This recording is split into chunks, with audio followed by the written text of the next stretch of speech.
Hey everyone, thank you for listening to the Gray Stage Podcast. Before we get started here, I just want to remind you that if you haven't heard about Anchor, it's the easiest way to make a podcast. Let me explain.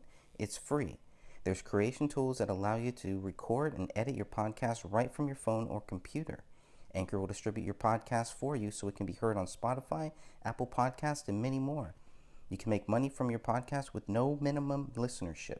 It's everything you need to make a podcast all in one place.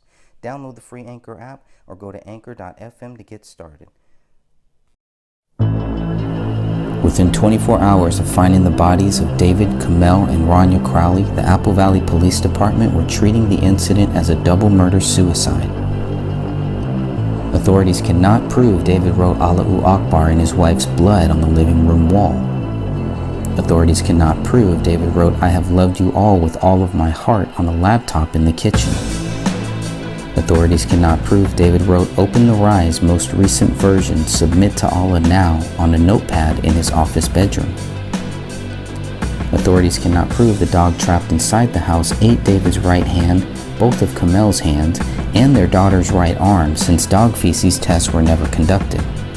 Authorities did not see the bullet hole in the living room ceiling or the bullet in the attic above until they questioned David's friend a month after the bodies were found. Authorities did not find a motive to support their accusations against David Crowley. Authorities did not find David's blood on any of the bullets at the crime scene. Authorities do not know when David, Kamel, and Rania died. What we know for sure is that David Crowley has not been proven guilty.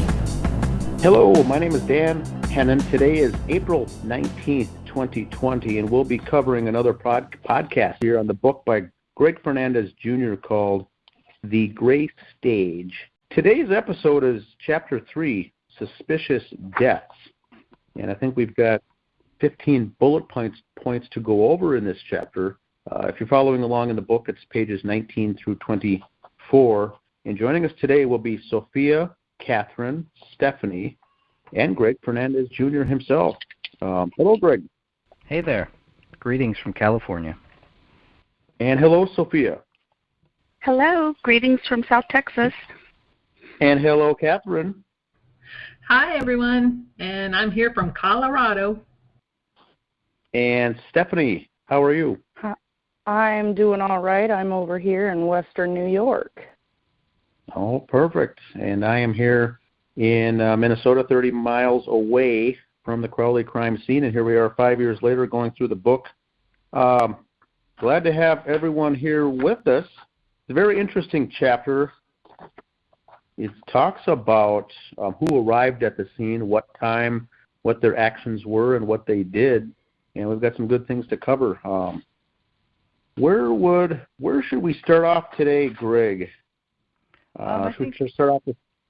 Yeah, let's start off with the first bullet point there, because the timeline, obviously the timeline of who came into the house, that's all very important. Who showed up at the scene, the timeline of who showed up at this scene, to me was very important to try to get in as many details to make it as easy as I could possibly do for people who really want to take a look at this case, who want to understand who showed up when, and who goes into the house, who doesn't go into the house, and all of that. So I think kind of breaking it up, it's kind of like a Jim Gummert timeline because he is the lead detective in this whole case.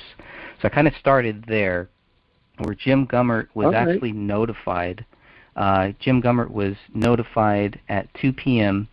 about this case by Sergeant Greg Dahlstrom. And Greg Dahlstrom is a very important person because, as we covered in the last podcast, he was the first responder. He was the first person on scene, the first person to look through the window as an investigator or as a policeman.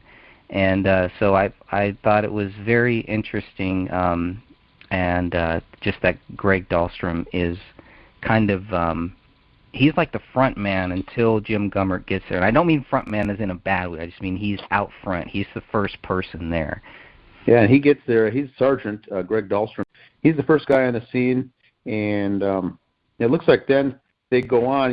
Sergeant Gummert, lead detective, he's the sergeant of the detective unit, basically the manager of that group. And so he was notified at 2 p.m. Dahlstrom's already there as the first, basically, responder on the scene. And once again, this is at 1051 Ramsdale Drive, Apple Valley, Minnesota, and they're responding to essentially just bodies, suspicious deaths, bodies, and a handgun at the scene. And so this goes over when they show up, when they arrive, and what they see. Who wants to start off with this? I would like to get your take on this piece, Catherine, as far as anything notable on page 19 here on your side. On page 19 itself, not really. I really liked this chapter, though. I thought it was very informative. I really liked how, so far, Greg, it's interesting. I've stopped off I ended at chapter 3. So when you said we were going to cover chapter 3, it was like, that's really good. But, right now I really don't have much to say, just because I've been out of the loop for a little bit. Is it okay if I kind of take a back seat for a little bit until I can get caught up? Oh, yes, no problem. Okay. One thing I will mention here, this is Dan, as Detective Gummert arrives at the Apple Valley Police Station, and six minutes later, a search warrant was filled out by Detective Brian Bone, and already it was signed by the district court judge, Karen Aspog, already. So the bodies were found at, what was it? It was a 1 o'clock p.m., and now we're at about the 3 o'clock time frame, 2 hours later, where they're getting search warrants and whatnot. The patrol officers were the first on the scene. Now the detectives are showing up, and they're getting what they need to go in, getting the warrants signed. And it says here that Gummert says that he proceeded to the residence to work with the patrol officers at the scene. And so at 3:30 p.m., and kind of goes through the timeline here, it was at that point that the police department issued the first of their 5 press releases in this case. And the very first press release that went out to the public saying that the deaths were treated as suspicious. The words murder and suicide were not even mentioned in this first one. So this was just the initial responding officers located 3 deceased persons inside the residence, the first press release stated. And it said that the investigation into this matter is ongoing. So, and there also says it goes on to say that they're getting assistance from the Minnesota BCA, the Bureau of Criminal Apprehension, and also was assisting the Apple Valley Police Department detectives. And the phrase "the apparent murder-suicide" line is not even mentioned until the following day. So that's when we first get the murder-suicide narrative. Right now, it's just suspicious deaths, 3 of them, 3 bodies, and that's why Greg's got the title here called simply "Suspicious Deaths." Sophia, what's your thoughts on this first couple of paragraphs? Well, I kind of found it interesting that just the time frame, the breakdown of what happened after the bodies were discovered, how the detectives stayed at the station. And now I understand why they did. It was because they were waiting for the search warrants. When I first started looking at this case, I couldn't understand why they stayed there for so long. And as we get further into this chapter, I'll have more to say because we haven't touched on it yet. And I'll go to one more section here, is because to keep in mind, the Apple Valley police officers, only 2 had actually entered the home after the 911 call came in. 2 entered to essentially clear the home, make sure no one else was in there. And once they found and confirmed the bodies are there, they got a hold of the dog, got the dog out with using a catch pole, and then it turned into a detective case investigation. And so, but without that search warrant, they weren't even able to get in and do their work yet, so they were waiting on those things to be done. Now, in the meantime, they marked off the property with the yellow police crime scene tape, and Brian Booth was there controlling the entry and exit of the scene using a crime scene log. So this kind of brings us up to date as far as people showing up on the scene. Greg, did you have anything to share here before I get to the next? Yeah, just one thing. Because you have the first. Okay, so Greg Dahlstrom shows up at the scene at 1:04 p.m. Jim Gummert is not actually notified until 2 p.m. 4 hours later. Or I'm sorry, 45 minutes later. So the first question that I had is, how much did they do within that 45 minutes up until Jim Gummert was actually called? And of course, you can check that out in the first responders chapter. You can see everything that they did. As somebody who doesn't know anything about law enforcement or anything like that, I wanted to kind of document this so that people who are in law enforcement or people that know how law enforcement should treat this situation, my biggest question to make sure, the biggest question I have is to make sure that I want to know, did they follow the proper procedures through everything? And it's not because I want to play gotcha. It's not like I want to point out everything that they did wrong. I want to understand why they did what they did. Is it normal for it to take 45 minutes before the first responders notify Jim Gummert, and then they get everything signed and all of that? So that would be my first question, is how much did they also do in that 45 minutes? What did they do? So within 45 minutes, if reading these documents, if I'm correct in reading these documents, it took the first responders 45 minutes to first get the dog out and to clear that house. That's my only... So I think that's fair to say, Greg. I also do not have a background in the detective and the investigation stuff, but I do know that because this was a Saturday, James Gummert was not working, and so he was at home that day, and so it took him a while to get to the office and to get prepared, because this is Saturday in the afternoon, so he had to just get there and show up to work. Then we have the patrol people showing up as actually the first responders to the scene, and then they determined that the bodies are there, which means now it triggers, we need detectives on the scene. So they had to call and notify them, and they also had to call the BCA. So that's a question that I've got, is what made it, this Apple Valley, they deal on average of one homicide per calendar year. And so there's 3 bodies there. Did that warrant them to say, let's get the BCA involved? Because Special Agent Beth Eilers was notified by the BCA Operations Center at 2:17 p.m. So right away they get the BCA involved. And that may be because, look, we need help, we need assistance, this is over our heads, or is that a normal thing? I don't know, but that's the only thing that really stood out for me. Anything else on this one, Greg, or is Stephanie back? Can I jump in for a second? Sure. Yes, Catherine, thanks.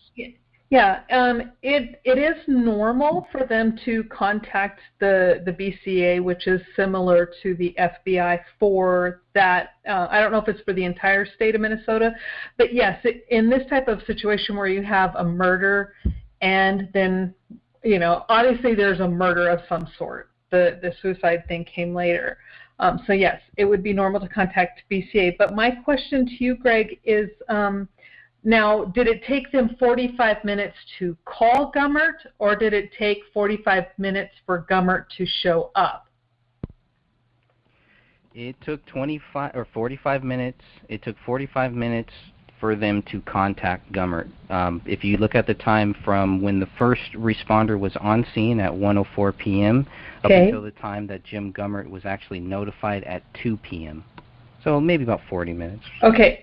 Do I have them mixed up? Should I be saying Dahlstrom instead of Gummert? But whoever it was, they were on scene for 45 minutes without contacting anyone else. Is that how I'm understanding this? They were in contact with, based on the 911 call, right? Or not the 911 call, but the police audio. They were always in contact with the dispatch. but it doesn't sound like Jim Gummert had any contact until 2 p.m. Okay, so, I mean, that is something that is not normal. If it would take them, even if they are speaking with the dispatch, it should not have taken them 45 minutes to determine that they needed to contact the investigators. So to have just 2 responding officers show up on scene and then talk to dispatch for 45 minutes, that is not right. Interesting. If I could jump in for a minute, the other murder-suicide case that I looked at that happened in Apple Valley 18 months after this case, the BCA was not called in for that one. The detectives just collected the samples, and there weren't any tests run or anything like that. They just collected the... Oh, I'm sorry, I didn't mean to interrupt you.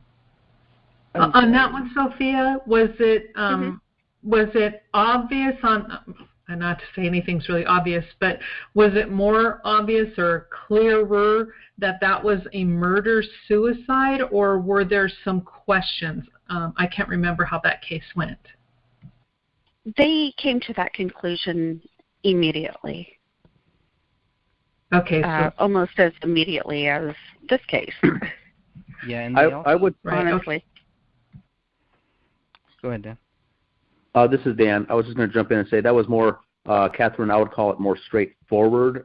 They didn't have the Quran, the blood writing on the wall, the dog running around, hair all over the place, and blood all over the place. There was just 2 dead bodies with a pistol. But maybe that's why. Is true. I'm not sure. But it was more straightforward is how I would call it.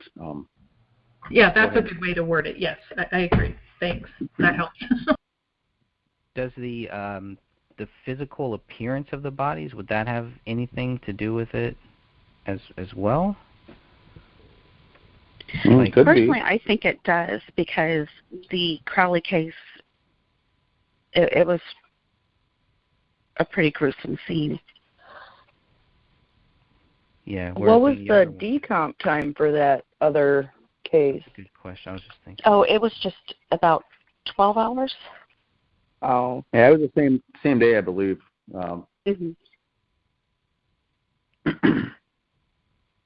Yeah, it happened the night before, and they discovered them in the morning time. Yeah, they did have cats in that other case, but no dog. Yeah, they did. And there's no evidence of cats ate on the bodies, even though some people have brought that up. The cats do, in some cases, eat on bodies. I don't know. It's a horrible thought, but it should not be what the investigators who show up at a house, that should not be one of their first thoughts, is that, the dog ate these bodies. But of course, because of Judy's 911 call, they have to take that into consideration just by default, because there is a witness there, and this is what they said. And it's so crazy because they blame paleo for everything. And so many people, this is only because the documentary left the information out, and I believe that they did it on purpose. But the dog food is right there on the floor. And he had 2 bags, right. He had food to eat. That's left out of the police documents too. I don't remember reading anything about the dog had a food source. You're correct. Yes, they did leave that out of the police reports too. I mean, there was the only way that we know is because of the photos. Right. There was an open box of dog treats on the kitchen counter. I don't know if that dog could reach up there, could jump up there, but it's there. So this is not along with what you guys are talking about, but I did figure out page 19 is not page 19 on a PDF. Correct. For anybody looking at the PDF, 19 is actually 36. Okay. So. Yeah, good. Thank you for that. Thank you for pointing that out. Thank you, Stephanie. I was looking at 19 on that, and it's just it's way back in the first couple chapters where we're talking about what the neighbors saw and everything, and I was trying to find where Dan was reading, and it wasn't even in there. So that is good. I will make sure that I note that in the future, because I do expect that more people are going to be looking at the actual PDF, that free PDF that anybody can download right now. But this all, with as fast as they got that warrant to go on in, why did it take Detective Gummert longer to get there? I mean, is that just Gummert standard was that scene. He doesn't need to come yet, or? Well, he was on scene at 3 p.m. So at the Crowley house. He was at the Crowley house by 3 p.m. So Gummert is actually notified at 2 p.m. He goes to the Apple Valley Police Department, and by 3 p.m. Gummert is at the Crowley house. Now the search warrant isn't filled out by Detective Brian Bone until 3:06 p.m.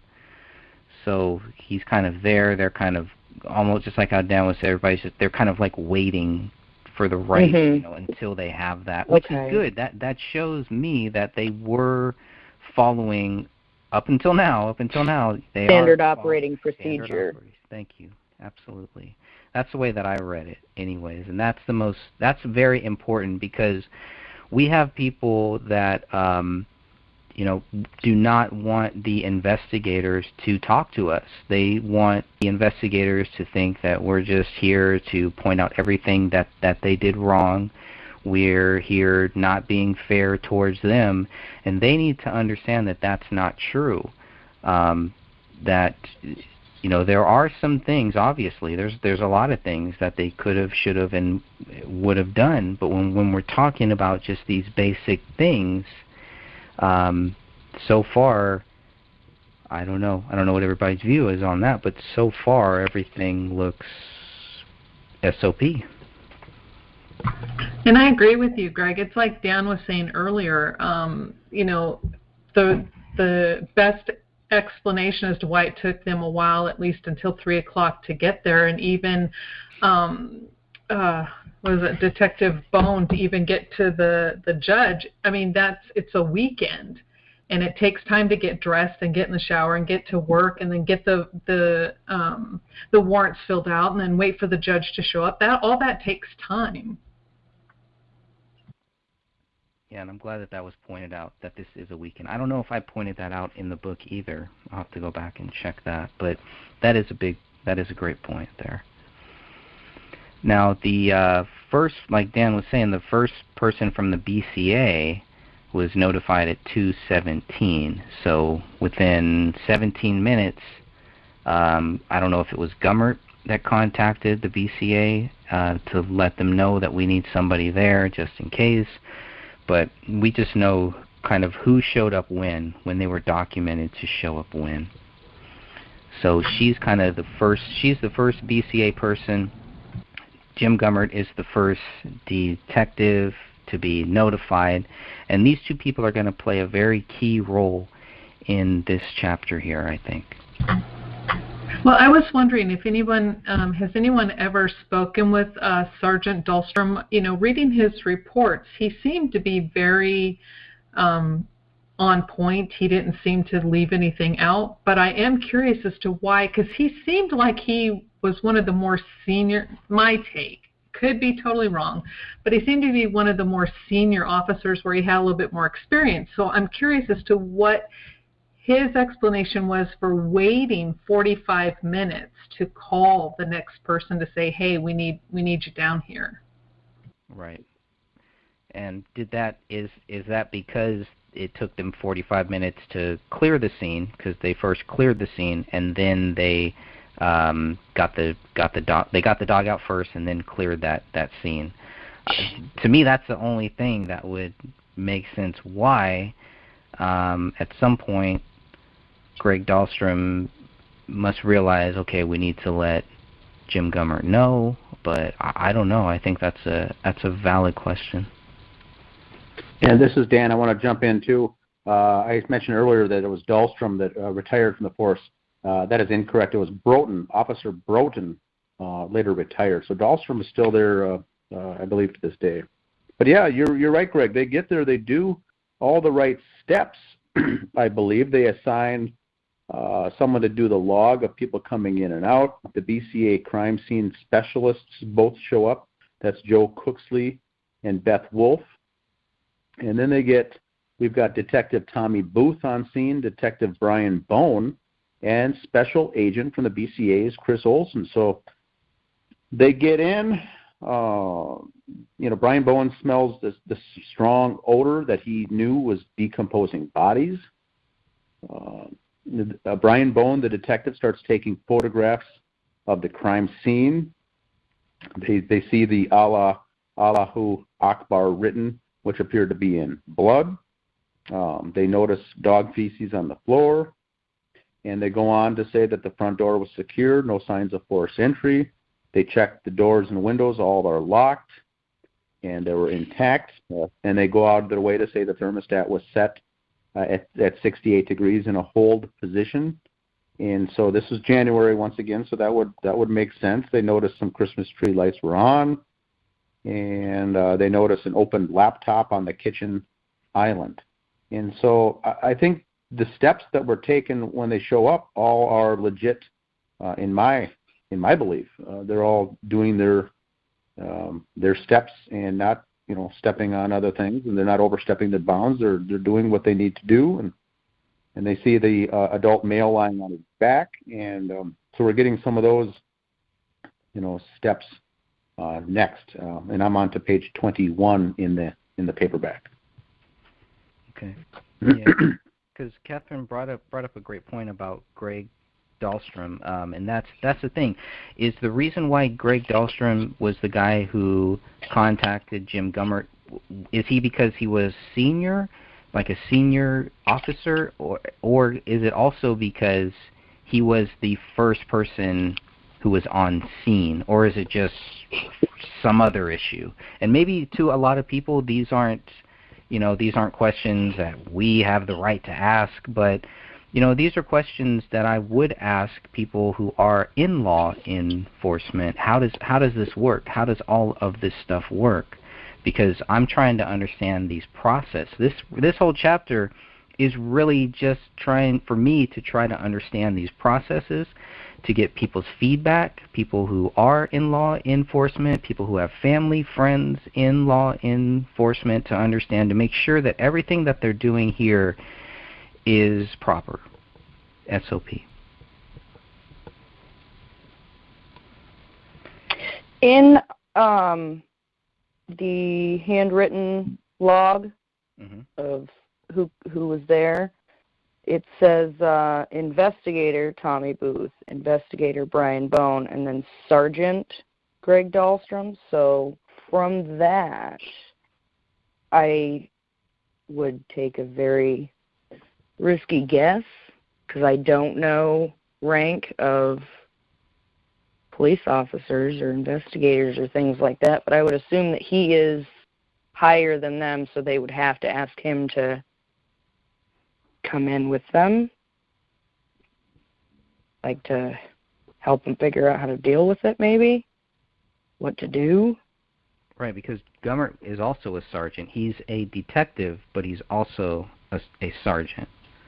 So for me, who, again, doesn't understand all that stuff, it's a little confusing there. Right. And Dahlstrom may have been sergeant on duty at that particular time from the traffic response, from the patrol guys. He may have been the manager on duty, whereas Gummert's the manager on duty for the detectives. Dahlstrom may have been just a patrol sergeant. Interesting. But yeah, both of them are sergeants. Okay. one last thing about that, since you brought up the that list of who's going in or who's showing up at the scene, what times these investigators, officers, everybody shows up at the scene, what time do they leave. There are two names here that I don't know that are even mentioned in any of the documents that we have. Sheriff Brian Olson and Sheriff Thomas Jacobson. Now, I'm assuming those are deputies, not necessarily sheriffs, but they are deputy sheriffs from the Dakota County. But I don't remember them really being mentioned anywhere. And looking at the times that they show up, maybe that's, I don't know. Well, here's a question on that, Greg, because the Sheriff's Department and the Police Department are two separate entities. The Police Department generally takes care of things that happen within a city limits, and then the Sheriff's Department in the county limits. Has anyone done an FOI on the Sheriff's Office? Yes. They said that they had nothing, that they did not respond to the scene, which we know is not true. Correct. Wow. How could they? They're here. Well, they're written as being here, so how could they not have responded if they were written as there? You don't just say, hey, I know this guy, let's write him being here, even though, he's across town. Well, here's the other thing about that list, and I know people listening to this podcast can't see that list, but it is in the BCA 485. It's a PDF of 485 pages that Dan Hannon got. And if you look at the time for Jim Gummert, it is 0152. So that was another thing that threw me off, because I know that they come back. I know that Jim Gummert is there on the 18th, and they're taking the guns out of the house and stuff like that. So that to me was also weird. Why would it say? And that's what threw me off when I first read this. Is, well, if Jim Gummert doesn't arrive to the crime scene until 3 p.m., why on this sheet does it say 0152? That led me to think that this sheet is talking about when people go into the house. But so that really threw me off. A lot of that I kept out of the book because I thought it would just be, it would throw everything off. Because some of the timelines, some of the times do not match up with what this list is. But this is a very important list here. Anybody have any thoughts on that? Well,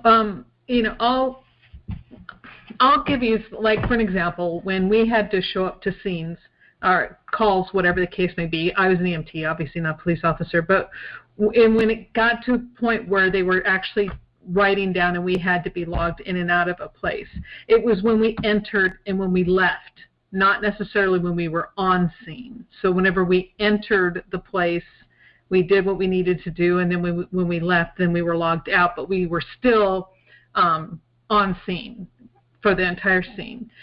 And back now to the thing with, and this is just something that popped in my head, don't know if it's true, but maybe since the sheriff's office did not respond in an official capacity, although they had two sheriff's deputies there, maybe because they weren't officially called to the scene, then they weren't required to write a report. However, it would still be interesting to see if those two gentlemen would, or the two officers, I don't know if they're male, but if they would be willing to at least give a statement, or could they give a statement? I think that's a great idea. Yeah, because they're obviously here, and if you've already had contact, Sophia, if you've already contacted them and they said that they're not involved, maybe you can go back to them and say, well, they were involved. Do we have any reports, anything from these two people that are on this list here? Okay. Might be a good follow-up. Also, did Detective Gummert take the guns off the property to the Apple Valley? That might be why he had signed back in again at a different time.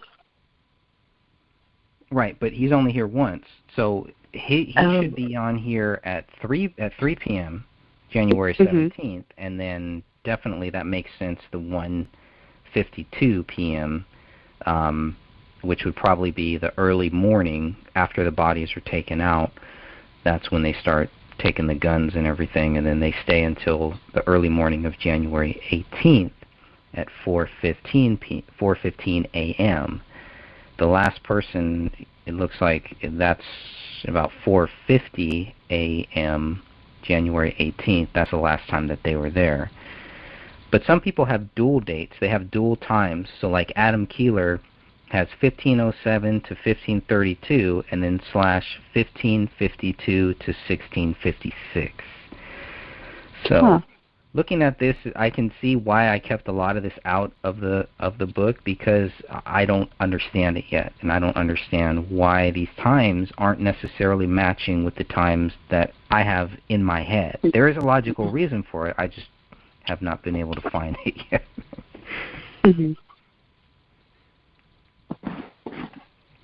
Yeah, you would think, this is Dan, but you would think that Officer Gummert would have a log entry sometime around 1500 hours, meaning 3 o'clock on that Saturday, and there isn't any. There's a 1:52, which is almost 2 p.m. or 2 a.m. or 2 p.m. on one of the days, but it may have been the early morning. Oh, yeah, it would have been the early morning hours, but nothing there as far as a 1500 hours entry date for Gummert.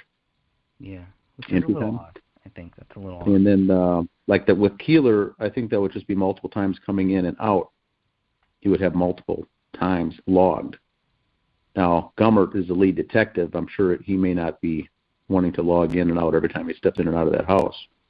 He's probably busy with other things. But as far as protocol, I think you would have that. But that's just my thoughts.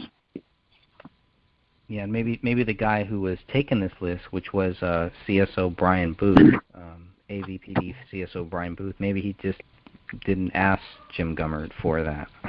I don't know. But his time is weird too, because he's, according to this, if you look at his time, it's from 1400 to 1507. So who is filling this out after 1507?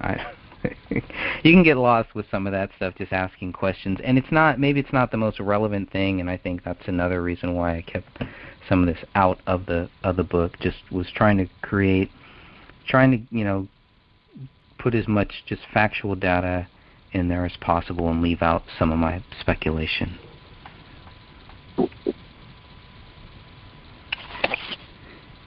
Anybody else have anything on that? So we covered the first AVPD press release was at 3:30 p.m. Just mentioned quote-unquote suspicious deaths. No mention of murder or suicide like Dan was talking about. That is not mentioned until the next day. And yeah, the other thing, Greg, just to jump in here, by living in the area, I was not aware of these earlier press releases. I did not see them, in the news and the media and TV or anything. I didn't even know about the deaths until I created the page on the 19th of January. So one of these FOIAs that came back had the email correspondence back and forth showing that they have the press releases and the various press releases. So that was helpful to see the number and the variations of the press releases that went out. Do you know where those would have been posted? To their website? I mean, because they don't even have a website. They have a sub-website of a website. Well, the email that they use is the one that I saw is they have a common. There was 9 email addresses of news outlets, TV and radio, that were used in all these every time they send out a press release. So they just have a group email distribution, it seems, that they insert and then send something out. And whether or not newspapers pick up the story or not, they may not publish it, print it, but that's how it looks like. In reading the Apple Valley Police Department's email logs that have sent these out, it's to the same 9 groups is what I believe. Interesting. I wonder how I can get on that list there. So that's probably why it wasn't posted on their website. Yeah. Okay. Yeah, like Fox, Fox 9 News was on there, and some of the local stations, of course. So they must have I think just a group email distribution that goes out for press that hits those 9 individuals at those news agencies. Okay. then we have the 5 people that enter the house. They're all led by BCA crime scene team lead Joe Cooksley. He leads that way. I think it was very important to note that before the crime scene team even showed up, before they go into the house, there is a time difference of when the first BCA people show up as to when the crime scene team actually shows up. So I found that a little interesting too.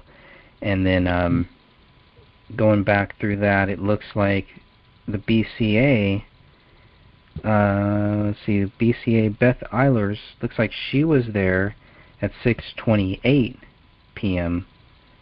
And then Joe Cooksley and Beth Wolf and Chris Olson of the BCA get there at 16:51. So Beth Eilers is there at 16:28, and then Beth Wolf, Joe Cooksley, Chris Olson show up at 16:51, and there's another guy named Mike Phil and Gary Swanson, and they show up at 17:16.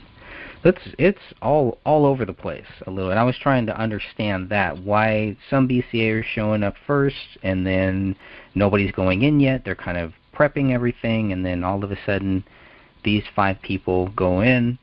But again, the point was just to show who went in when, and comparing what the documents say and comparing it to this list, it was a big challenge. So I hope I got everything correct. That's why, if I wasn't sure, it probably did not make it into this book. This is the stuff that we're completely sure of, that there were 5 people that go into that house, led by crime scene team, the BCA crime scene team lead, Joe Cooksley, and he's accompanied by BCA Special Agent Chris Olson, BCA Crime Scene Team Specialist Beth Wolf, Detective Tommy Booth, and Detective Brian Bone. We know that Brian Bone takes photos of the crime scene, and somebody from the BCA takes video, and I believe that's in the evidence document somewhere, but I believe that was Beth Eilers who takes video. So if you go back to when the AVPD first comes in, that was the other thing. When Greg Dahlstrom and Adam Keeler are clearing the house for the very first time, they're obviously not taking photos or video in there. So this must be the first time that any photo or video in the interior of the house is being taken, is when these 5 people go into that house. That's my guess. And then, just page 20 to 23 is pretty much the whole walkthrough of them, what they see. You can kind of see that who sees what, and it should match up. You have 5 people in the same house. They should all report seeing the same thing. The body is in the same way, same hands missing, same heads missing. Everything should line up. And so people, I know all of you on this call have read those documents. Does it all line up? Are they all seeing the same thing when they go into that house? No. Is there no, anything... if you separate the report by officer and read it, you'll see that it doesn't actually line up, like Catherine said. And I think that for new members coming into the group, that big report is kind of intimidating and overwhelming at the same time. Plus there's supplementals thrown into there. But if you separate the reports by officer, that tells a completely different story. And it's easier to understand. That was a tip given to me by a good friend, and I'm very, very grateful for it. I also wonder if these 5 people were, I wouldn't say coached, but obviously they were briefed before they go into this house.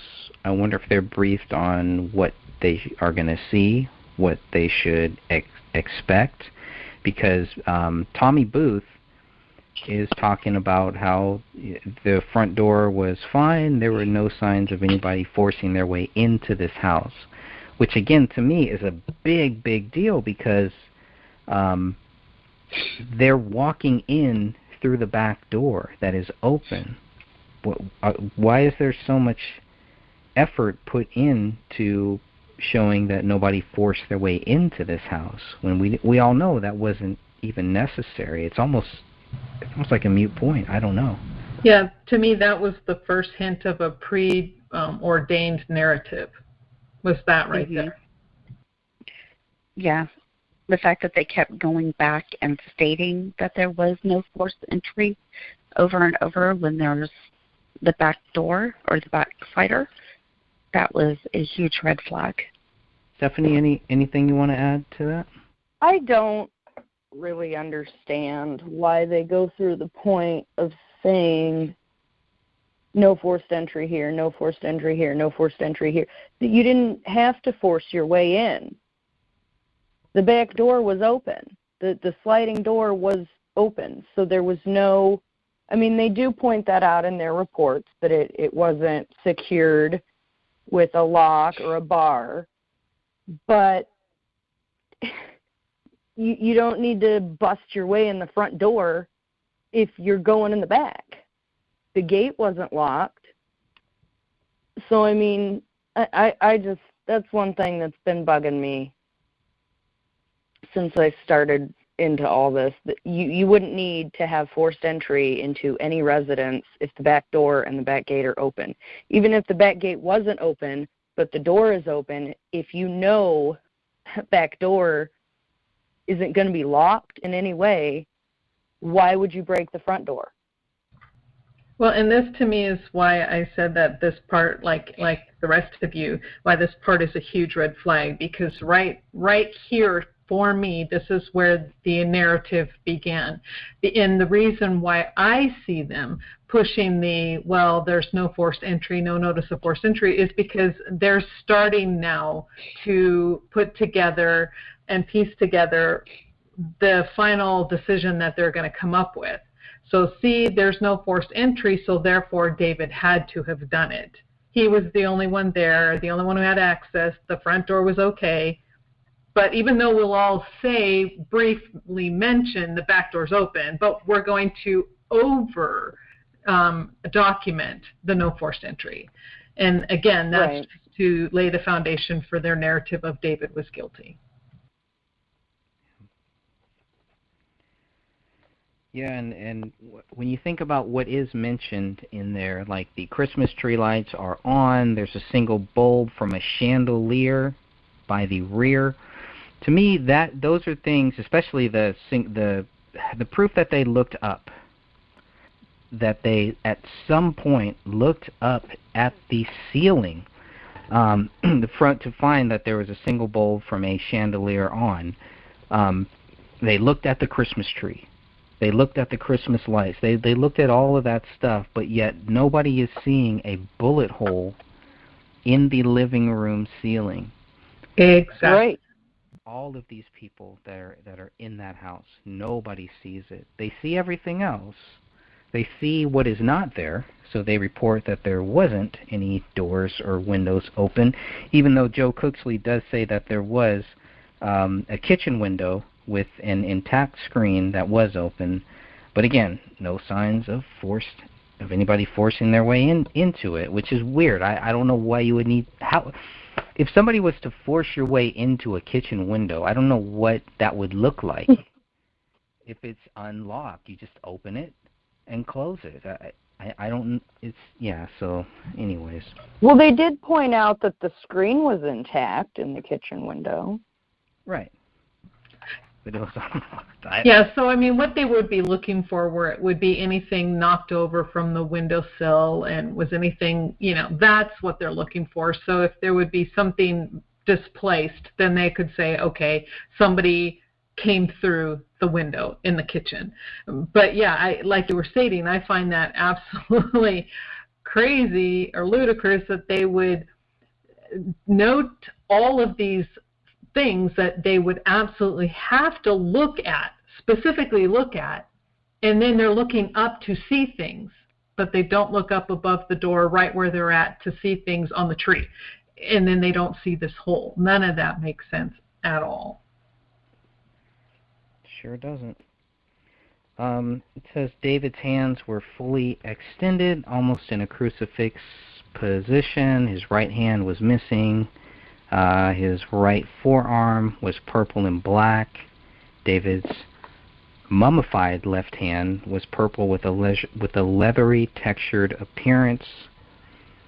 They noticed a hole in David's head, in a portion of his skull next to his spine. That's what Joe Cooksley says. And Joe Cooksley also noted the hole was in the back of the skull. So the back of the skull, where would that be? Because unless they turn the body over or something, I'm having a hard time understanding when they say the back of the skull. I guess if they get really close up, you can still see the back of the skull, part of the back of the skull. It's all on the left side, right? Well, the rest of the skull was missing, was it not? Just the only thing remained was the back of the skull. So they would have seen it without having to move or manipulate anything. But to see a small bullet hole, you would have had to have gotten close to identify that hole, right? Yeah, that's what they say. Only the back portion of his skull remained attached to his spine. So, I don't know. It's beyond me. Well, and here, Greg, too, looking at the autopsy where it talks about, David and the gunshot wound of the head, it says that on the left parietal scalp, centered approximately 9 inches above the left. Oh, okay. I don't even want to get started with this. Left shoulder and 4 inches left of the posterior midline is a gunshot wound consisting of a 2 by 1 centimeter ovoid defect with irregular edges. So if you kind of are trying to measure this out, and which doctor signed this? Let me check this out. Holy cow. Was this Lewinsky? Yeah, Lewinsky. Oh my gosh. Basically, if you're going and you put your finger right in the middle of the back of your head, and if you go toward your left of approximately 4 inches, so it's maybe right between where the back of the ear and the back of the head would be. If you go about midpoint there, say the middle of the back of your head, go over a few inches, and then that's where it's going to be. So it's not quite to the back of the head, but it's not at the side of the head either. Gotcha. So they could see that without rolling him over. Well, since all of the brain portion, the front portion of the face is missing. Yes, they're going to see a hole, so to speak, and then they would turn him. Gotcha. Right, because his head is kind of tilted to the. I always thought his head was like facing the ceiling, but it's not. It's almost like he's kind of turned. Like if you look at the photo, it's almost like his face is tilted towards the camera. That's right. Like looking at you. Yeah. Okay. Which is another thing that points to the bullet that went through his head was not the one that ended up in the ceiling. Right. There's no way, not from this position. Well, I mean, excuse me, there is a way. He would have had to have been moved, like a person moving him out of the way for that to have been his bullet. But if it was the bullet that killed him, it would have had more than touch DNA on it. Is there any way that the dog could have moved his body there? I mean, we're not seeing any of that. There's nothing to, even where they say the dog ate everything, there's no way that the dog eating anything could really pull David's body. And if it did, it would probably be by his left hand, is my guess, or by his left arm. And there's no evidence of that the dog did anything to David's left arm or left hand, and you can clearly see David's left hand is in that weird hand sign, which is a whole nother issue, but that's like jerky treats for that dog. If the dog was going to go after anything, why not go after that? Why go after David's head and then randomly choose these other body parts? There's no logic to it. Right, and there's another thing that the police failed to not only mention, and also the medical examiner. If the dog had been tugging on David's clothes and on him, you would see the clothes bunched up in one area. It would be, catawampus, but his clothes are almost like they were put on. So there's nothing on those clothes and the position around the shoulder area or head area that it is indicative of a dog grabbing on and dragging a body. So to me, like you were saying, it would make no sense. There's nothing there that shows that he was moved by a dog. One last thing on that, I guess, just looking at going over page 23 of the physical book here, is there any reason why the temperature and the stiffness and the temperature would be checked for some people and not for all of them? Why check it for just one person or two people, but for Kamel, it wasn't checked? And they should have. That is another red flag. You don't, if you're going to check for rigor and body temperature, obviously her body temperature was going to be cool to the touch. You could tell that, but you could tell that by looking at all three of them. So they should have checked to see where her body rigor was at that point in time. But the fact that they didn't, another huge red flag. Now, this is from Joe Cooksley's notes. So is it possible when he says temperature and stiffness wasn't checked, is he just talking about by himself, or as the crime scene lead, he's got to be talking about everybody, all five people in that house, right? Well, I'm assuming and this is, we know what they say about assumption, but the fact that he's writing this, he's writing what he did, and he's not reporting on what anyone else did or didn't do, but no one else has mentioned that they checked her at all. And so the fact that he does state that he checked, I believe he checked David and Rania, but he did not check Kamel, and for someone who's coming from BCA, he knows better.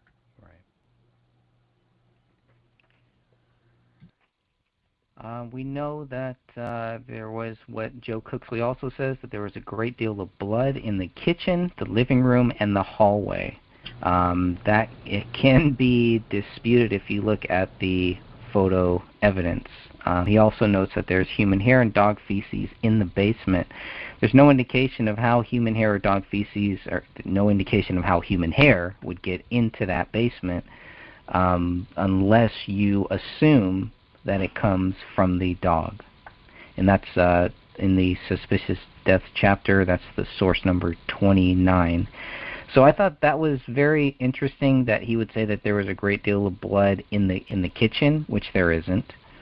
Right, there are three drops of blood that we found in the photos. Now, right. If he includes the kitchen island, maybe, and if he includes the kitchen laptop, okay, maybe, and there's a cell phone, fingerprints. Yeah, that cell phone, which I don't know if there's the swipe on the Kleenex box. Yeah, swipe on the Kleenex box, and maybe it's just easier to just say, well, this is where blood was, and then it just kind of leaves it open. But it just seemed weird. And in the hallway too, I don't believe there was that much. I think what you guys have talked about in the hallway is really, except aside from one fingerprint next to a hallway light, it's all just cast off blood in the hallway? Yeah, there isn't much in the hallway at all, and I would call what was on that wall actually, oh man, I lost it. I'm sorry, I just lost terminology, but it's transfer. Like, say someone had blood on their shoulder or on their arm, and then it's kind of rubbed against the wall. Mm-hmm. But that's really all that's in the hallway, except for at the very beginning there is some cast off, like you were saying. Now, can you go again? I know you guys have done this for me many times. Low velocity, high velocity, medium in the photos. What do we mostly see? Medium velocity. Agreed. All right. And Catherine, could you go over that again? Because for all of the new members here, they may not be familiar with the low, medium, and high. Could you give a brief overview of what those are and some examples? Sure. Low velocity, it would be, another word for that is like passive. It's like, say, if you cut your hand and then you're dropping blood, it's kind of dripping off and it kind of lands. That's low velocity. Medium velocity comes from like blunt force trauma, anything. That would be like a bat, a club, anything that would hit a body and then produce a spatter pattern. High velocity is going to come from something with a very high projectile, guns, say a crossbow, something that's going to be shooting and flying relatively quickly is going to leave a whole different distinct pattern. That tends to be small aerosolized droplets that you will see everywhere. In the medium velocity, which generally comes from blunt force trauma, you will see what they it'll be like a little spot, like a big round spot with like a spine coming off of it. And then that also determines direction.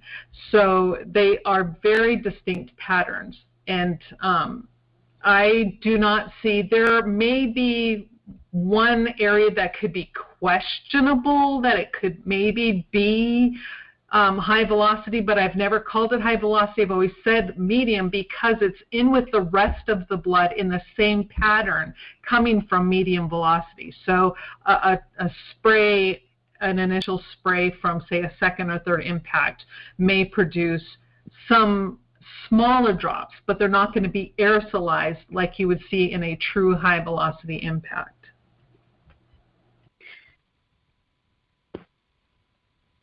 Very good. And the official narrative is that everyone there in that house was shot, which would mean, from a detective standpoint, looking at it, everything should be high velocity blood spatter throughout that house. And what we're seeing is most, if not all, the blood spatter is medium velocity, which means that it means that there were beaten, tortured, or something with a blunt force instrument in that particular location of the house.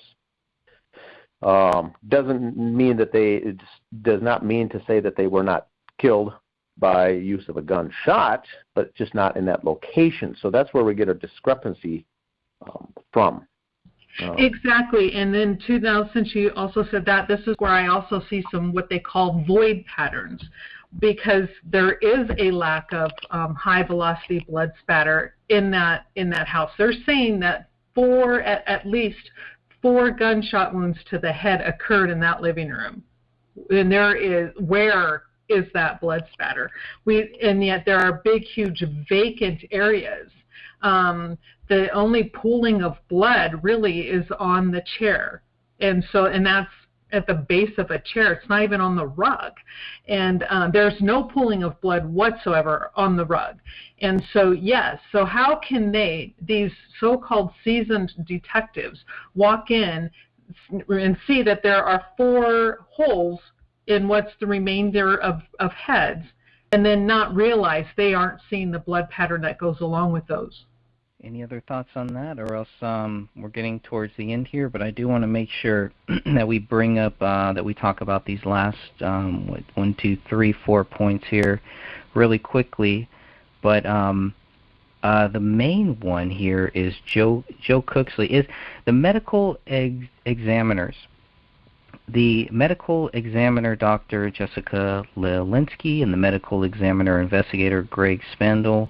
When I first read them here, nothing stuck out to me at first. And then I think one of you mentioned, maybe several of you mentioned, how long there was before the investigators, before the medical examiners went into the house. And looking at some of Joe Cooksley's notes, if you look at the BCA 488 document, This is on page 106. Joe Cooksley says that the medical examiner responded a long time ago. I think they responded around 6 p.m., but they don't go into the house until 6 hours later, until 12 a.m. on January 18th. And he says, that they waited, quote, they have waited until the living room area is ready. I don't understand that. What would it have to be ready for? Excuse me. Come on. What would the area have to be ready for? Why would the medical examiners wait? What are they waiting for? Is this proper? Is this SOP here? Yes and no. Yes, in the fact that the medical examiner won't go in until the BCA has collected all of their samples, because you don't want the medical examiner to go in and move and possibly contaminate or, disrupt the scene. So, the BCA needs to get their samples. But here is where I have issue with the amount of time that not only the medical examiner but her investigator only stayed on scene for 45 minutes. Let me give you an example. One time I went with my friend. I told you I have a friend who's a coroner in Sacramento County. Well, was a long time ago. So I went on to a call one time. They got a call. They knew the mechanism of injury. They knew it was a murder. It was one person. It was gunshots. And so get on scene, and the person I was with, now they already knew everything. They had already arrested the person. They found who was guilty, all this other stuff. Now this person stayed on scene for 4 hours with the body. 4 hours for one person. And yet this medical examiner's office wants me to believe they walked in and stayed there for 45 minutes for 3 bodies, 4 gunshot wounds. I'm not buying it. This, again, is another situation where it's telling me they're like lining up their narrative as they go, and it just gets, it's more obvious that there is a narrative the more the case goes along. Anyone else? Another thing to add for the newer members and newer listeners out there. The crime took place in Dakota County, Minnesota. They do not have their own medical examiner's office, so they outsource through Hennepin County, which is where Minneapolis is. So they use the medical examiner's office from Hennepin County. So what they do then, in this case with 3 dead bodies, they've got to call that office and get someone to come on down there, which they did. And they got 2 people, one medical examiner and another person's Greg Spandl, I think. And so then they come out there, and like you said, this is a Saturday, and now it's getting later in the evening, and the technicians and everyone is finishing up, and then they get these 2 folks to come down when the scene is ready. And my question is, for someone in that background, how do they assign which medical examiner? For instance, in this case, they used Dr. Jessica Lelinski, who was very young at the time. Is that who's ever just available, or who's ever on call, or who's ever nearest to come on down there to do that? That was one of the other speculations as well. If this was some sort of a cover-up, you would get someone who would be very easy to compromise or control, therefore a younger individual rather than a seasoned veteran. Any thoughts on that? Yes, and I can only go by with the other medical examiner's offices that I've had experience with. Now, looking at the autopsy reports, you see all 3 of the medical doctors that worked at the Hennepin County at the time. One being Lauren W. Jackson, MD, who was the pathologist, so they basically were in charge of the whole facility. Then you have Mitchell Morey, who is the assistant medical examiner, and then you have Jessica Lelinski, who she is the deputy medical examiner. So if you're looking at rank, it probably went Dr. Jackson, Dr. Lelinski, and then Dr. Morey. And so basically, and then yes, they do a rotation. And either Jessica Lelinski was on call, or she was the one who pretty much handled things in this manner for that office. Was that all you asked? Did you ask something else? No, I think that was it. How they get assigned, essentially. In Minneapolis, from this location would be about, I've got it pulled up here on MapQuest. It's maybe a 30-minute drive to get to that Apple Valley location, about 24, 25 miles. And the same for the BCA. The Minnesota BCA is housed in St. Paul. And so that would be about a 24-mile drive for the BCA officers and agents to get there. Once again, roughly 30-minute drive on a Saturday afternoon for both those, the medical examiner coming from Minneapolis and the BCA folks coming from St. Paul. That's all I wanted to add for that. There's a lot of newer listeners, and I think it helps with the visual to see where they are, coming from and whatnot. Yeah, and to help everyone else, like Dr. Lelinski was the medical examiner, and then the ME investigator, Greg Spandl, he's kind of like her helper, so to speak. And I don't want to downplay Greg Spandl's role, because trust me, these are like their right-hand man. These people know a lot about a lot of stuff. So they would basically be the one to collect the information for the medical examiner, although they collect information for their office, and BCA collects information for their office and for the police department. So that's kind of how that works. It would be interesting, Catherine, to get an interview with Mr. Spandl, because as knowledgeable as he is, I would be willing to bet that he even probably himself disagreed with Jessica Lelinski's result that these were, a suicide shot for David and homicide for the other two.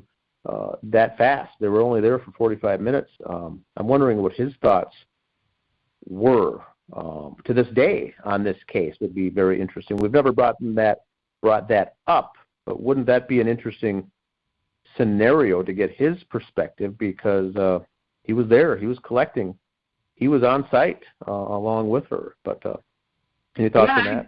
I agree. I think that would be a great idea. I'm not sure if they could speak. And with Dr. Lelinski, I'm pretty sure I heard it first from you, Dan, and I'm not sure if you were the first one that mentioned it, but I know I heard it from you first, that Dr. Lelinski, and in my research, she pretty much was just a newbie out of medical school when she ended up there. And with this course that she had to take to become a coroner, or a medical examiner, I'm sorry, that's different than a coroner. And so she was new, but she was a medical doctor. She knew the difference between blunt force trauma and a gunshot wound. You know what I mean? So I think that's important. That's an important point. Yes. Yeah, very important point. She may be a newbie on the job, but she was a medical doctor. There's no excuse to not know the difference between some of this stuff for someone like her. So that's where it raises the possibility of, well, was she coached, or was her decision steered in some fashion? Now, keeping in mind that she was new, she also left that position 7 months later. She's now working to this day in Milwaukee County in Wisconsin. And so the fact that she was new and then left, that's very interesting too. I would still like to this day get the reason for that job transfer, because it did seem to be very abrupt. It was the same week that David's mother, Kate Crowley, was found dead, is the very week that she moved.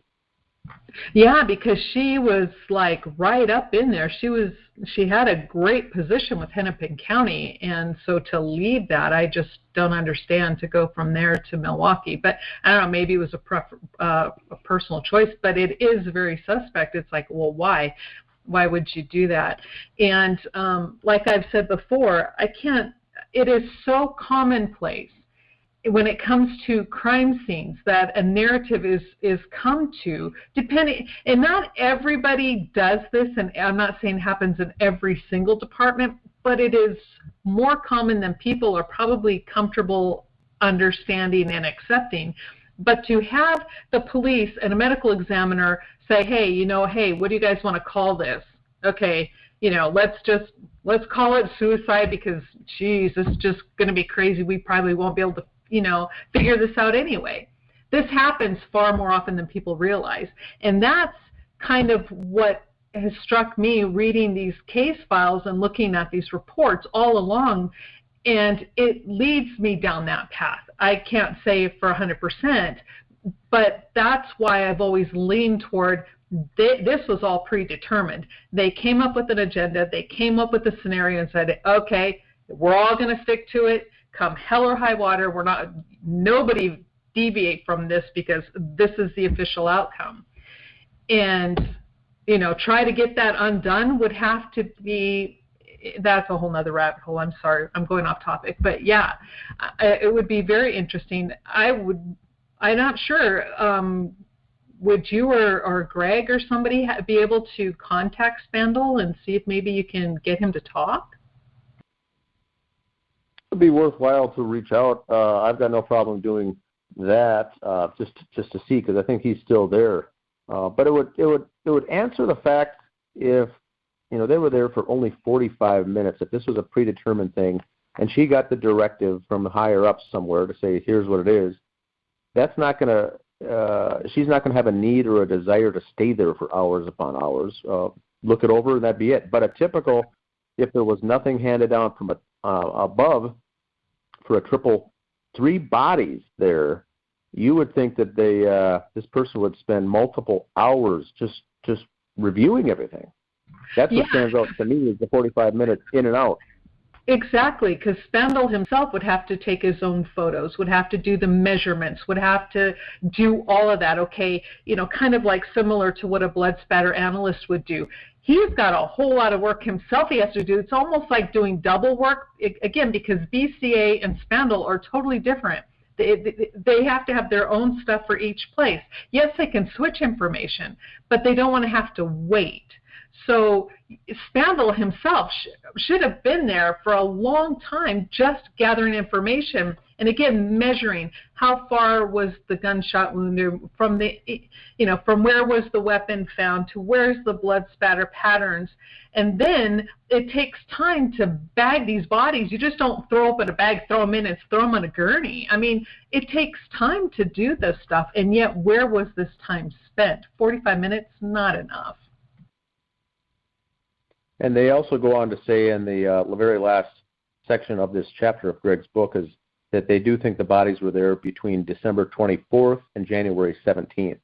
They don't have a pinpoint date, which they can't do, but why I find it odd that they do not even have a narrowed down version to say, we think it's within this week, but more than likely, January 9th or January 7th or December 31st.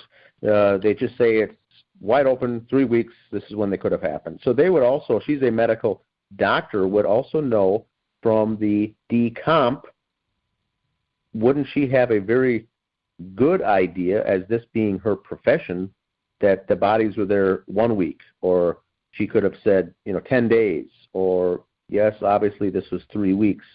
She doesn't go on to lead that, which is also very strange. They keep it just wide open to a 3-week range, which is very odd, because everyone else that we have talked to, including yourself, Catherine, is the ones that you've talked to, have narrowed it down at least somewhat to the number of days of what they think. Right, and this, exactly. It's like everyone I've talked to said that those bodies were there no more than 10 days, no more. And she could have easily have said that. The January 17th, that is the standard operating procedure. If an exact time is not known, like say somebody stood there and saw somebody shoot somebody, and they don't have it on video, then they list the time of death, or the date of death is when the bodies are found. That is normal. However, but to put that wide range, and I'm assuming that they're doing December 24th, because isn't that when supposedly one of the people said that was the last time the family was heard of?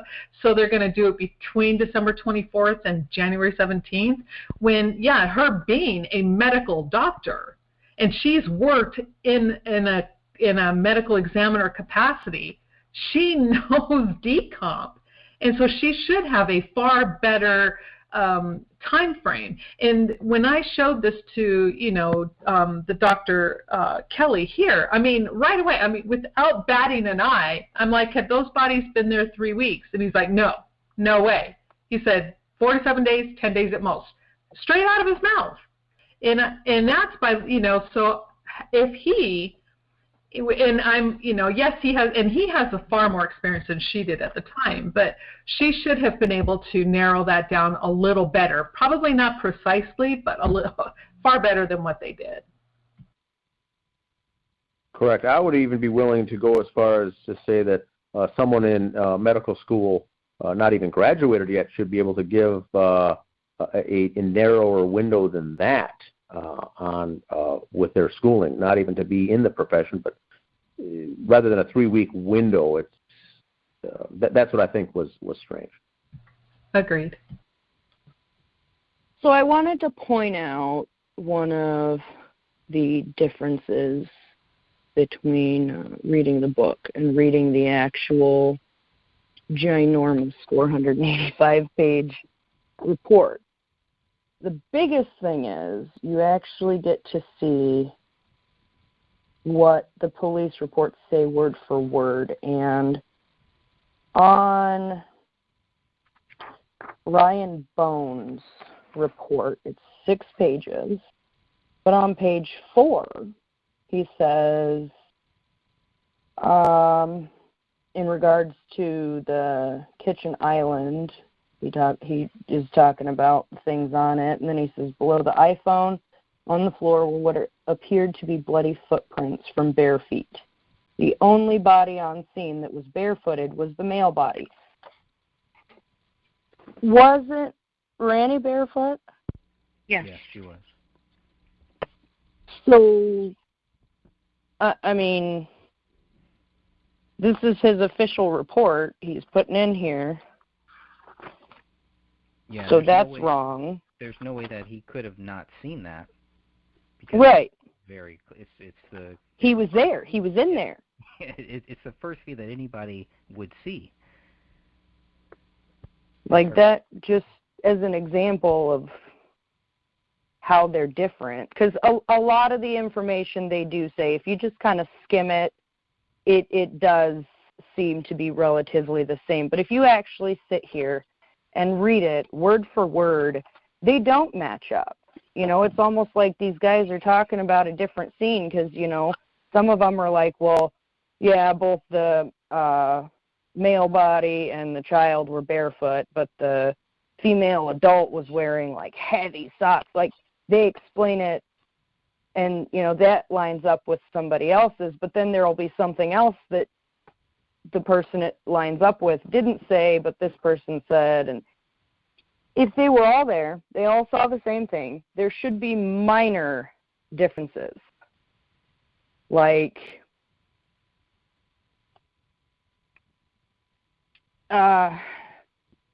saying there was what appeared to be fingerprints in blood versus there was fingerprints in blood on the laptop. That would be something minor that, you'd be like, okay, whatever.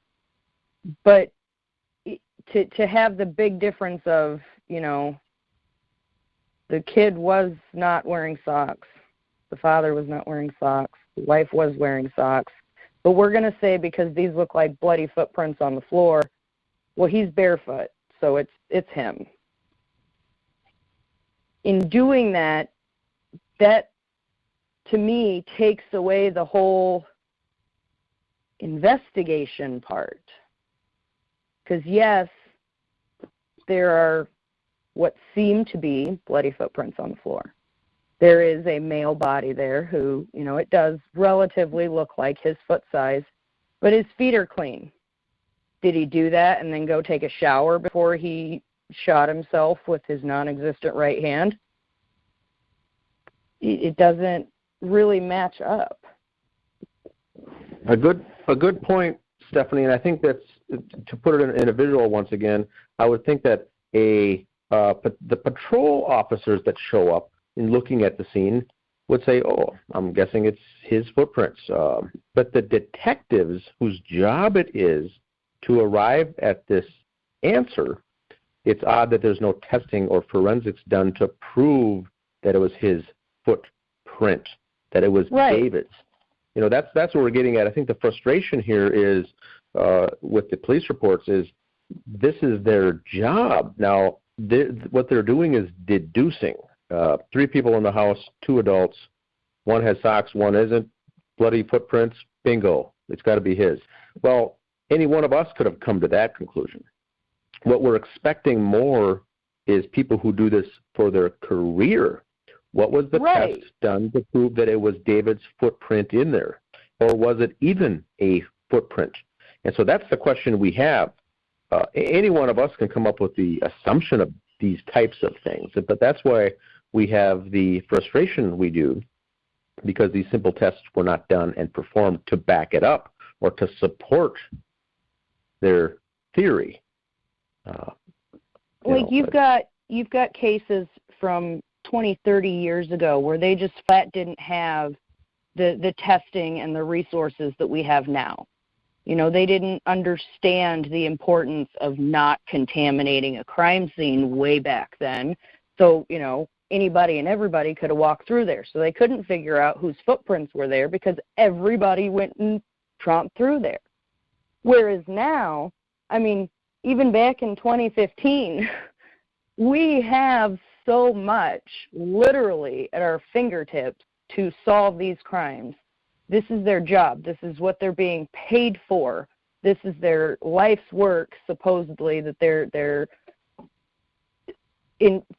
just content on solving the crimes, on using the information at the scene to help them investigate, to come to the ultimate conclusion. You don't go, well, I think this happened, so, it sounds plausible, right? So let's just run on that, That's not police work. That's half-assing it, and that's not how you solve things.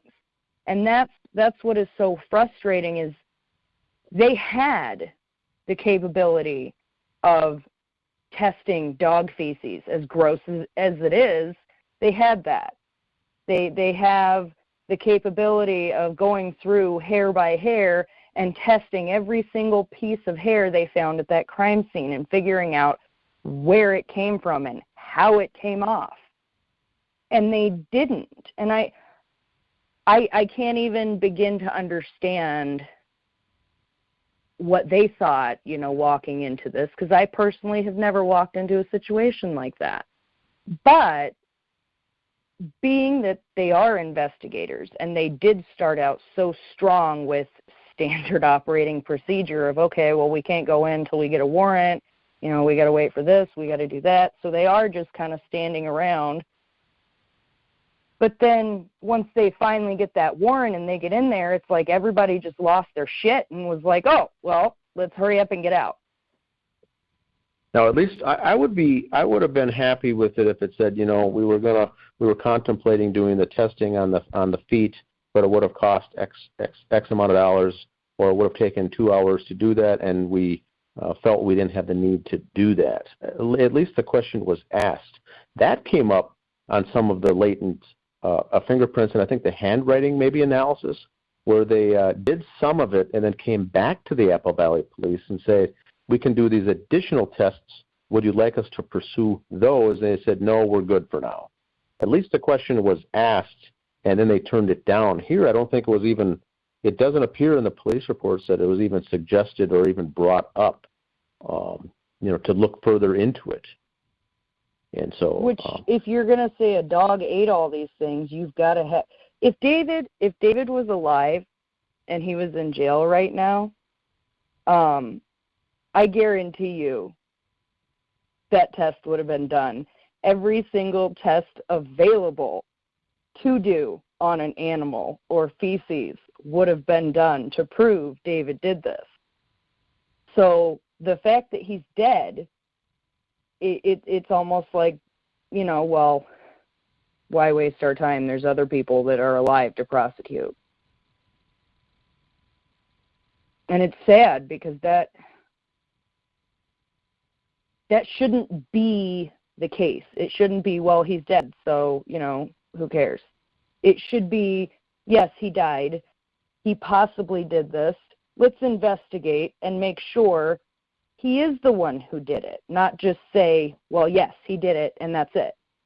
You've got to have the lab reports to back it up. You've got to have all the tests and fingerprint analysis and handwriting analysis and all of that, and they didn't. They didn't do a lot of this testing, and it just really kills me. If he was alive, being taken to trial for committing this crime, they would have done all of this. I really honestly believe if he was alive, they wouldn't have handled the case the way they did if he was alive. They would have done a whole lot more to prove he is the one who did this.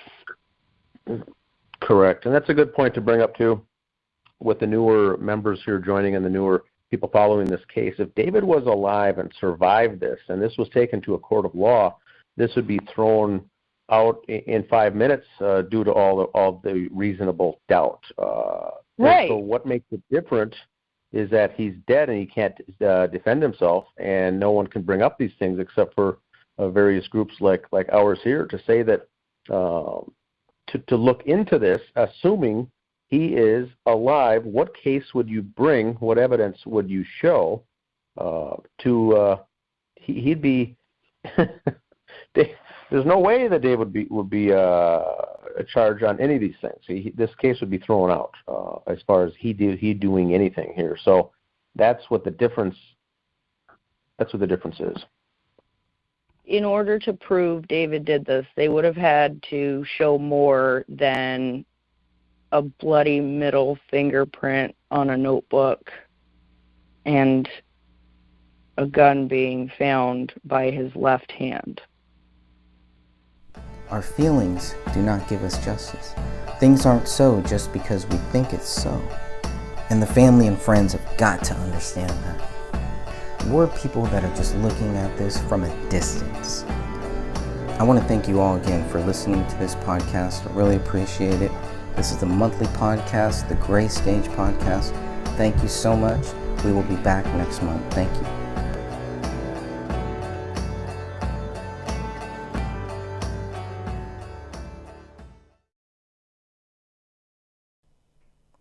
Hey everyone, thank you for listening to the Gray Stage Podcast. Before we get started here, I just want to remind you that if you haven't heard about Anchor, it's the easiest way to make a podcast. Let me explain.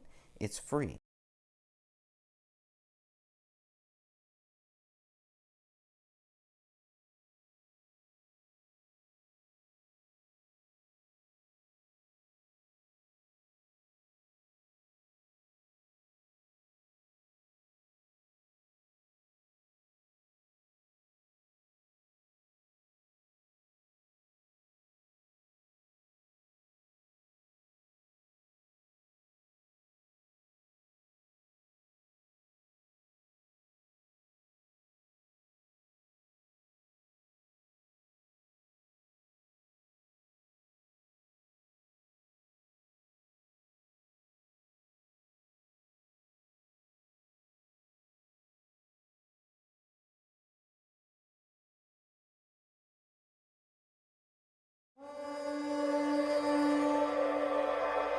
Build custom industrial machines in days.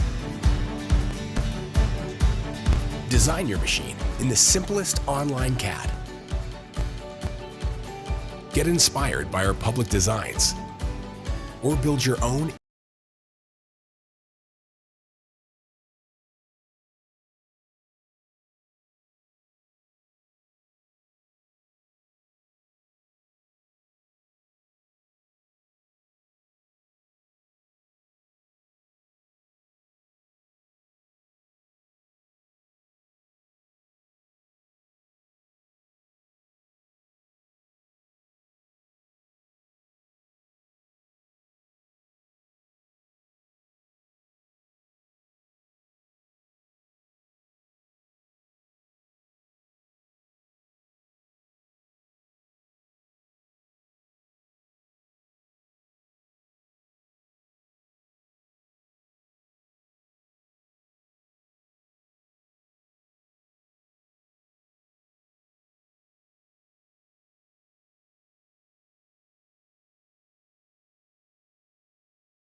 Baby, see how I've been living.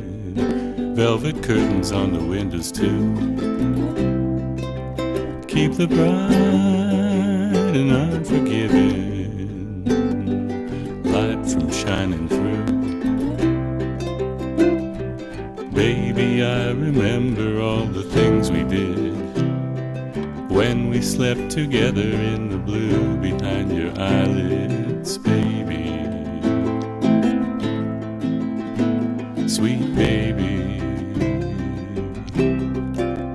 traced your scent through the blue till I found these purple flowers. I was spent, I was soon smelling you for hours. Lavender, lotus blossoms too. Water the dirt, flowers last for you, baby. Sweet baby. Tangerines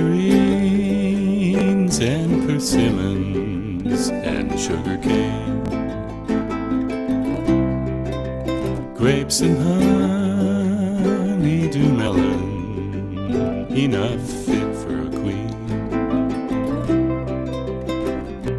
Lemon trees don't make a sound till branches bend and fruit falls to the ground, baby. Sweetie baby.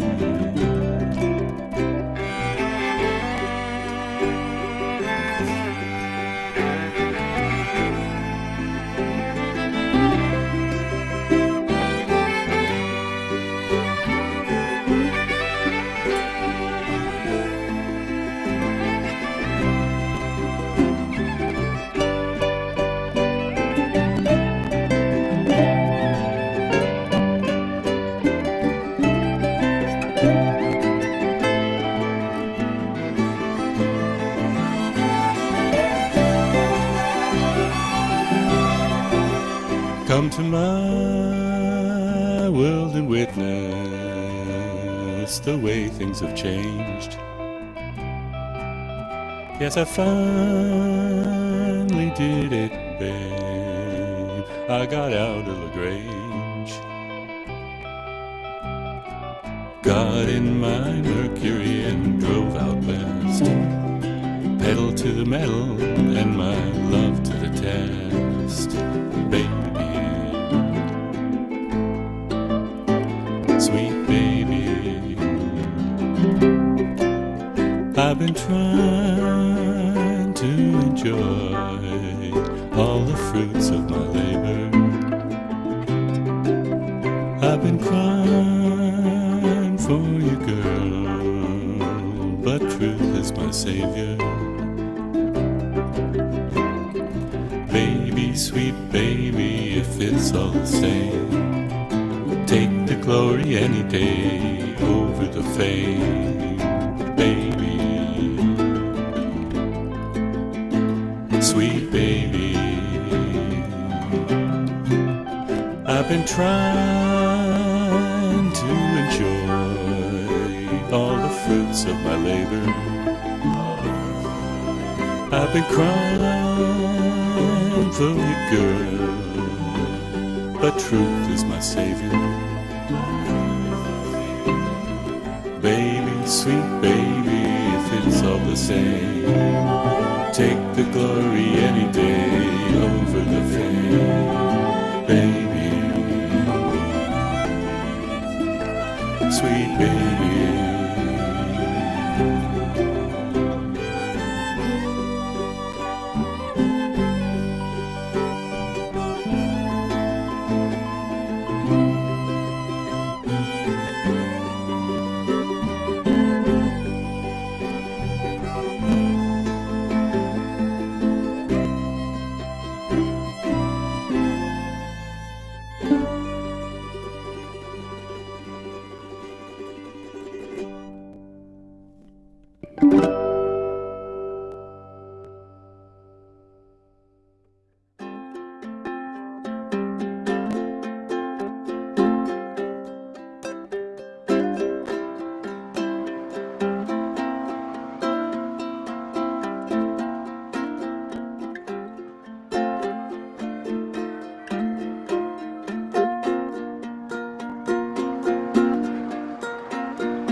the sun beats down and melts the tar upon the roof.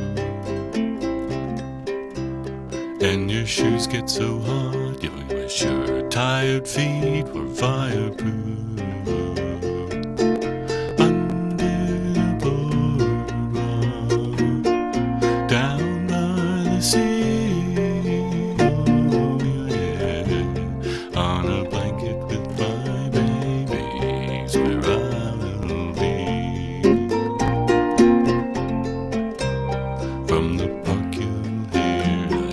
Sound of the carousel,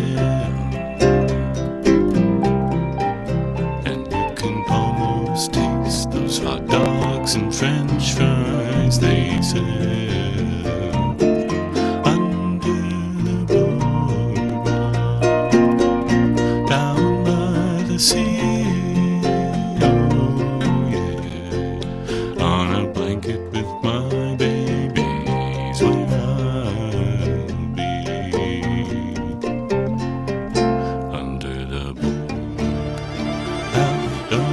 sun under the boardwalk. We'll be having some fun under the boardwalk. People walking above under the boardwalk. We'll be falling in love under the boardwalk.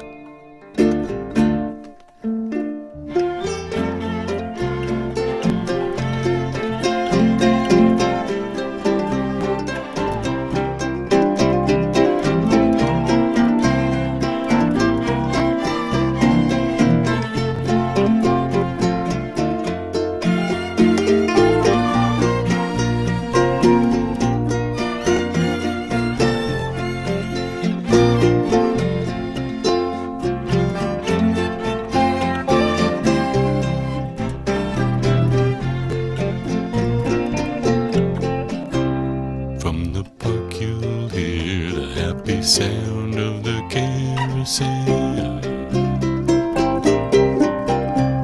and you can almost taste the hot dogs and French fries they sell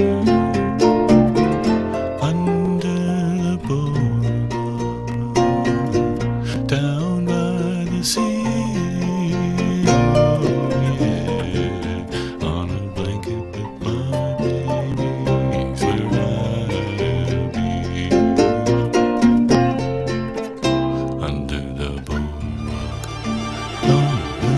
Sun under the boardwalk. We'll be having some fun under the boardwalk. People walking above on the boardwalk. We'll be falling in love under the boardwalk.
Change is a good thing.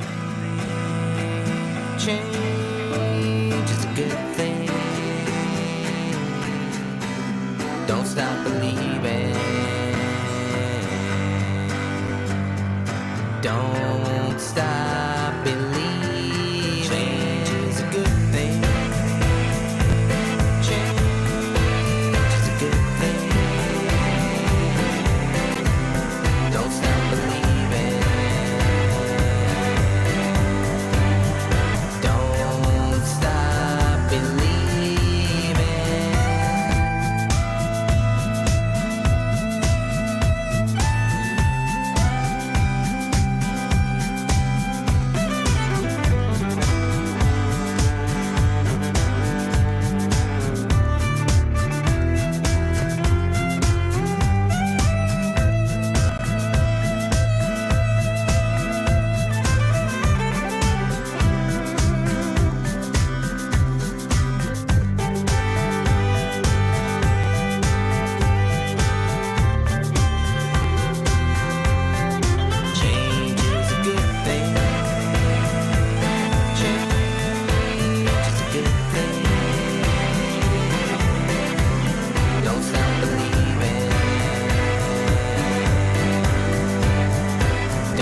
And I want to bring in, Father, bless your word in this reading. You know, that the people that are secretly meeting in all of these places, frankly, wherever they meet, whether it's Bilderberger or whether there's any in secret meetings apart from that, leading up to these bigger meetings, because there's lots of talk before they get to the big meetings. Because you know, when you're going to a big meeting, guess what you set up? You set up your agenda, what you're going to talk about, what the focus is going to be, and what you wish the outcome to turn out for. That's what they do with Bohemian Grove. The Bohemian Grove is no accident, as we all know. There's a purpose for it. And what's the purpose? One, bringing everybody of power in the whole world together. And guess what? They get that done. Not everybody shows up, though. They have remote. They remote in different ways. Of course, with today's technology, and even 20 or 30 years ago, it was easy to satellite in your person and be there, though you weren't there. That way, you have anonymity. Mm-hmm. You didn't get seen driving in or out of it. And there's a lot that do it that way. You know why? Because they can get there and be in denial. Plausible deniability. Well, I've never been to the Grove, and they're not lying. But have you ever been part of anything regarding the Grove? I'm sure there's a lot of people that you would not even imagine being part of the Grove who are, and may be integral to it. And, you know, the big people that go in, you can probably assess that remotely Vladimir Putin would be part. Maybe Netanyahu would be part. Who, you know, at this point, all the world leaders are tied somewhere to Bohemian Grove. You know, there's several levels of people.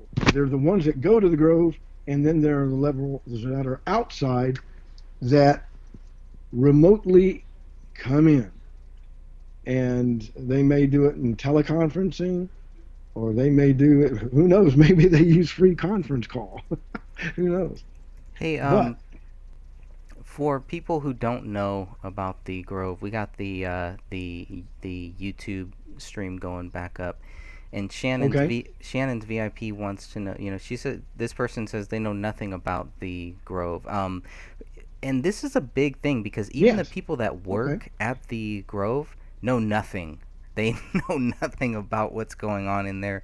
They are so compartmentalized that there's so many different things that are going on there. Let me ask you this, Walter. If you had to explain Bohemian Grove in one sentence, maybe two, what would you say? First of all, I would say it is an exclusive club. You do not go there unless you're invited, and you're not a member unless you're invited by one who is a member to be a member. And you have to be a person of note, most likely, or an influencer within your industry or wherever you are known, whether it be a movie star, a singer, or an industry person, or a politician. And as I recall, and I'm not sure, you can check me on this, Greg, I think it costs $25,000 a year. That's kind of cheap, actually, to be a member. That's the dues. Oh, you know what I heard? I heard we were there, when we were there Saturday, I had at least 2 people, maybe 3 people, tell me that it was closer to 100, but they weren't 100% sure. But yeah, even 25,000. I would agree. That might have been way back. I would tend to agree with probably the 100,000. And to VIP, I say this: Bohemian Grove is one of the most exclusive, proprietary clubs in the world. It's centered in the most opulent city on the West Coast, San Francisco. It is a place where you can blend in quite easily, and I'm sure that the door to the Grove, nobody notices who's going in or out of there, and I am assuming that you don't have to show up to the Grove meaning actually going to the Bohemian Club in San Francisco to become a member. You can do it remotely apart and never show up in San Francisco. But that club is a set club for those who are the movers, as they say, and shakers of their industry. It can be anywhere. It could be people like Silicon Valley. It could be Hollywood. It could be government associations. It could be world politics and politicians of great note and influence. And what do they do there? What is the purpose of the club? Well, anytime you have a club, you have individuals that have come together for a purpose. A club is a purposeful thing. It's to get like-minded people together to work on what they see is an important part of the world that they want to make happen or make a difference in. You know, you have the Peace Corps. They want to make a good impression and a good work in the world. They go out and they take college students that join in the Peace Corps, and then you go out from representing the United States, and you join the Peace Corps to go and help nations in need or localities around the world in need. It's a good organization. But let's compare that to the Bohemian Club, which you have to be wealthy to be part of it. Bottom line. Fortune 500. There's no way. And I'm sorry, go ahead, Greg. Do you have to be part of a Fortune 500 company, something like that? I mean, you have to be invited, right? You have to be invited by a member. Well, exactly. It is only by invitation of a vetted member of the Bohemian Club. But those are the best parties. parties. You don't get there by putting in an application. What's that? Those are the best parties. That's how you make sure, only people that you want to show up actually show up. Exactly. And the thing about this for VIP is it is so exclusive that if anybody disagrees, I think within the club, if somebody does not want somebody in there, guess what? They don't get in. If there's a viable reason, somebody invites and goes, oh no, we don't want them because blah, blah. They have ties to Greg Fernandez Jr. and Walter Bradley. We don't want them in here. Can't have that. But it's the most exclusive club in the world. But there are many members. Why? Because they want the most powerful people in there. And you know what? It is the most powerful, influential club in all the world. That's what it is. And they meet once a year for 2 to 3 weeks, and no press, except members.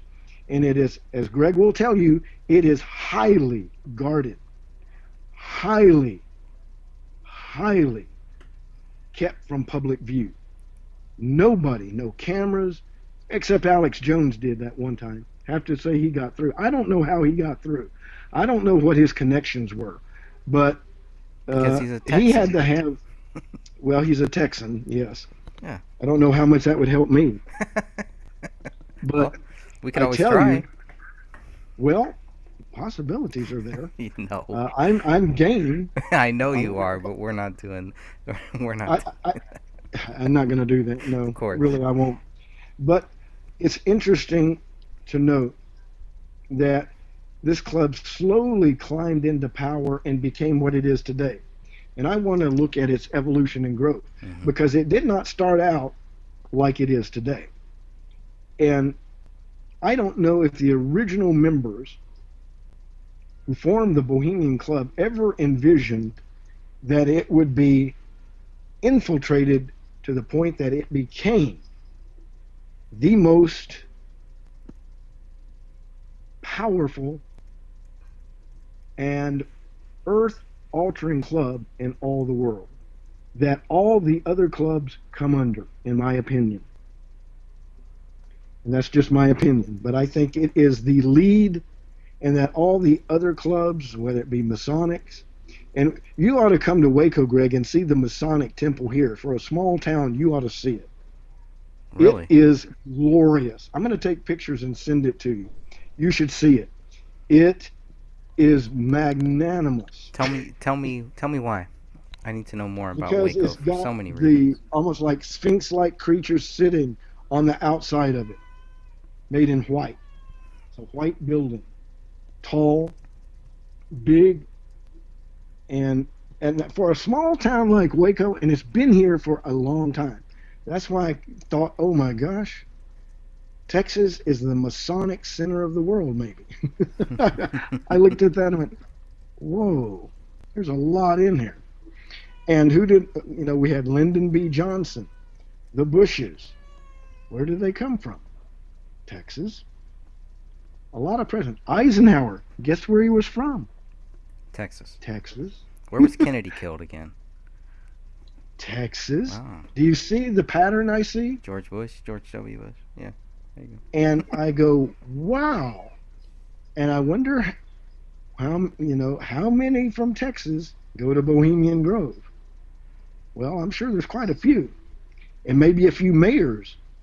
You never think that the mayor of your city may be dropping off at Bohemian Grove. I'm sure the mayor of San Francisco goes there. Gavin Newsom, where do you think he goes? I bet he goes to the Grove. But you never hear any politician talk about Bohemian Grove.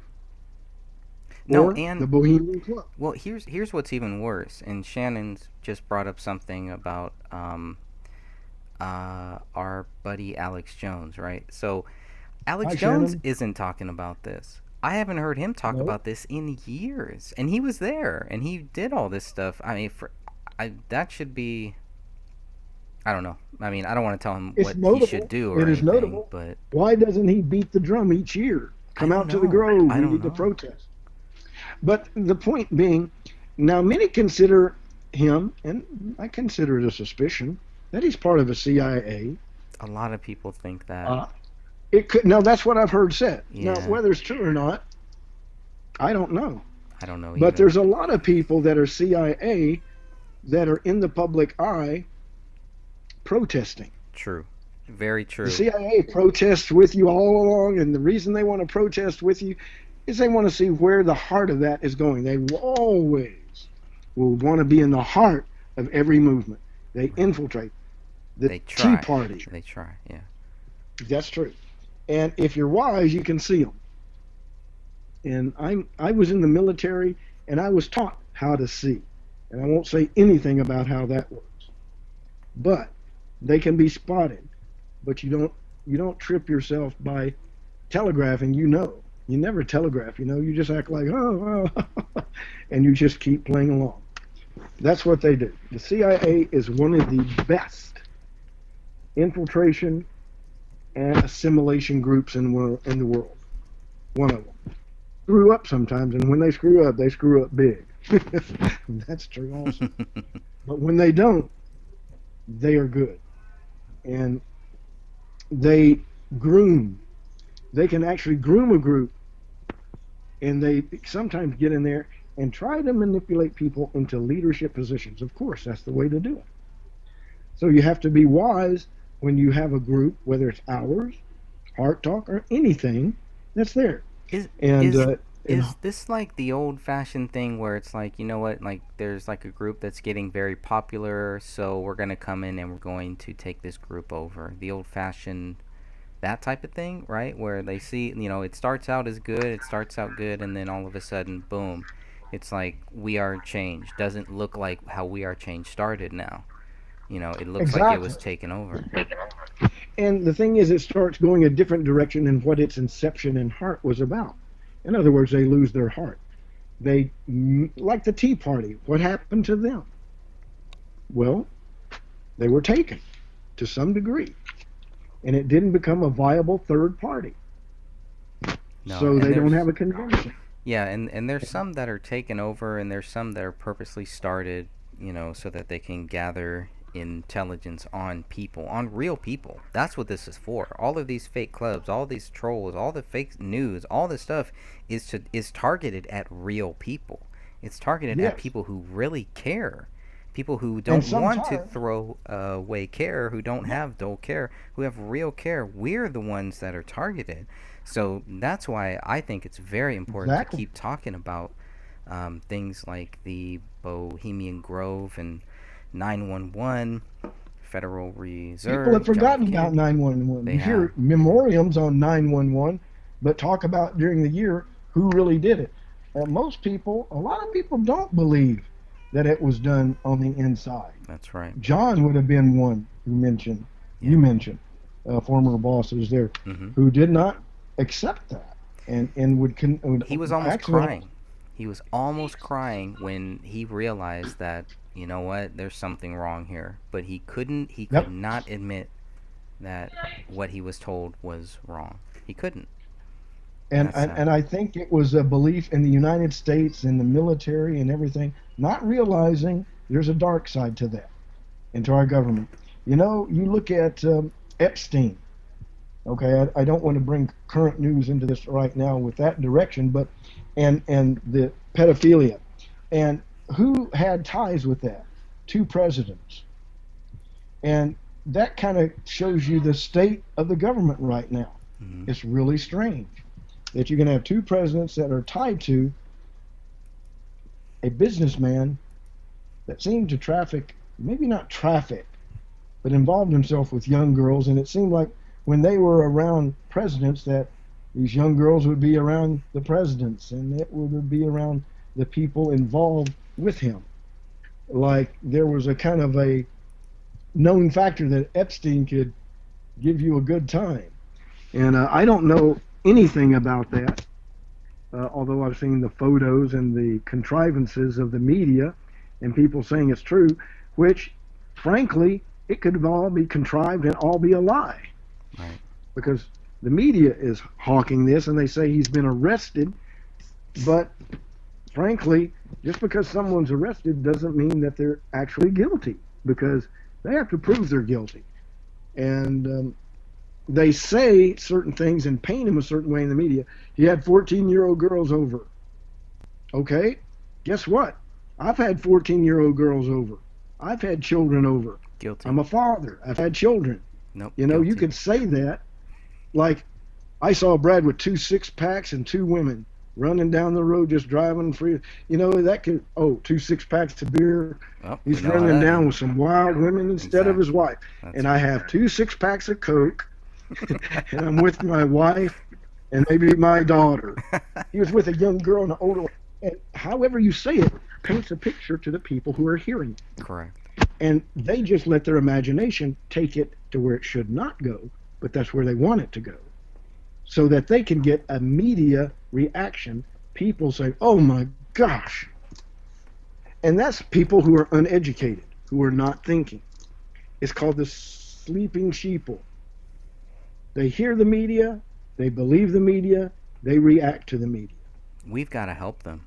We've got to help them because some people are beyond help. No, never. Never. Some people are. Never. But you can shake them up with the realities.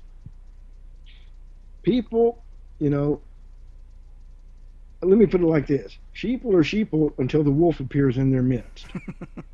Then they're running. And if you point out the wolf in the sheep's clothing, they then get nervous and begin going, wait a minute. If you make them doubt the lie, they're closer to the truth. Right. And so what they've been doing... And that's what I want to get. Yeah, what they've been doing... I want to get people to doubt what people tell them. I got you. What I tell them. I don't want you to believe me. I want you to find the facts. My idea is to point to them, talk about what I know, Bohemian Grove, which some people go, what are you talking about? and they don't know. Bohemian Grove, is that a place in Germany that grows trees? Well, no, maybe. But the Bohemian Grove is the Bohemian Club, and the Grove in Monterey where they meet. That is the real Bohemian Grove I'm speaking of. And why do I say it? Well, I've read the books that Nixon was there, and the Manhattan Project, which was about the atomic bomb and nuclear weapons, was developed right there in Bohemian Grove. That is where it was. Oppenheimer, heard the name? Was at the Grove. Yeah, that's a big point. All the people, think about this. Major scientists, you know, come and go there too. Look at what happens after July. Look in the fall. What major things in government And if you see things change in the media, and big media moguls go to where? Bohemian Grove. And they have one mantra. If you want the sheep to follow you, you got to give them the food and the water and the pasture to dwell in. Think about that. They're right now, and I told you in my earlier Heart Talk about 1984 and Brave New World. Yes. We're not in 1984 yet. We're in the Brave New World portion of existence right now. It's not draconian government dictating how we're going to be, although in the future that will be under the New World Order. Right now, we're in the Brave New World where everything is happy, and let's everybody be happy.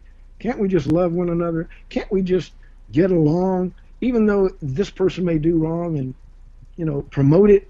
Can't we just say that's okay? Well, no, we can't. As believers, as I am, and a follower of, I'll say Jesus, but I know him as Yahshua HaMashiach or Yahshua. I can say different things. Yahshua. He is tantamount to coming back. He's not close yet. It's very near. But the first thing that has to happen is the one who is to take the world into the New World Order must appear. No, it isn't Donald Trump. Don't believe that in a moment. But he will be revealed in due time. And he's going to appear to really appear, truly appear, and most arduously show us that he's the one. Because he will do miracles. He will be able to do things, heal people, I think, imitating the Savior. He will be able to bring peace to the Middle East. He will be able to bring families together. He'll be the miracle worker. However, don't believe it. Because there comes a time when he's going to say, I'm God. And it's going to appear to be so, even so close that it says that even the elect could almost be deceived by him. And then it goes south. The temple is restored, scary. and that's scary. And when you think about even the people that walked with Jesus Christ, and they had a hard time taking him seriously, really understanding who he was, and they were with him. That's just a fascinating point for me. It's a constant reminder that I should never, think bad about anybody else or get mad or get frustrated, I should say, get frustrated with people who don't Yes. understand who Jesus Christ is. The people that walked with him didn't either. And some of them. The reality is, they really noted who he was when they were crossing the lake that time. They were leaving. They were going across. He went to sleep. The storm came.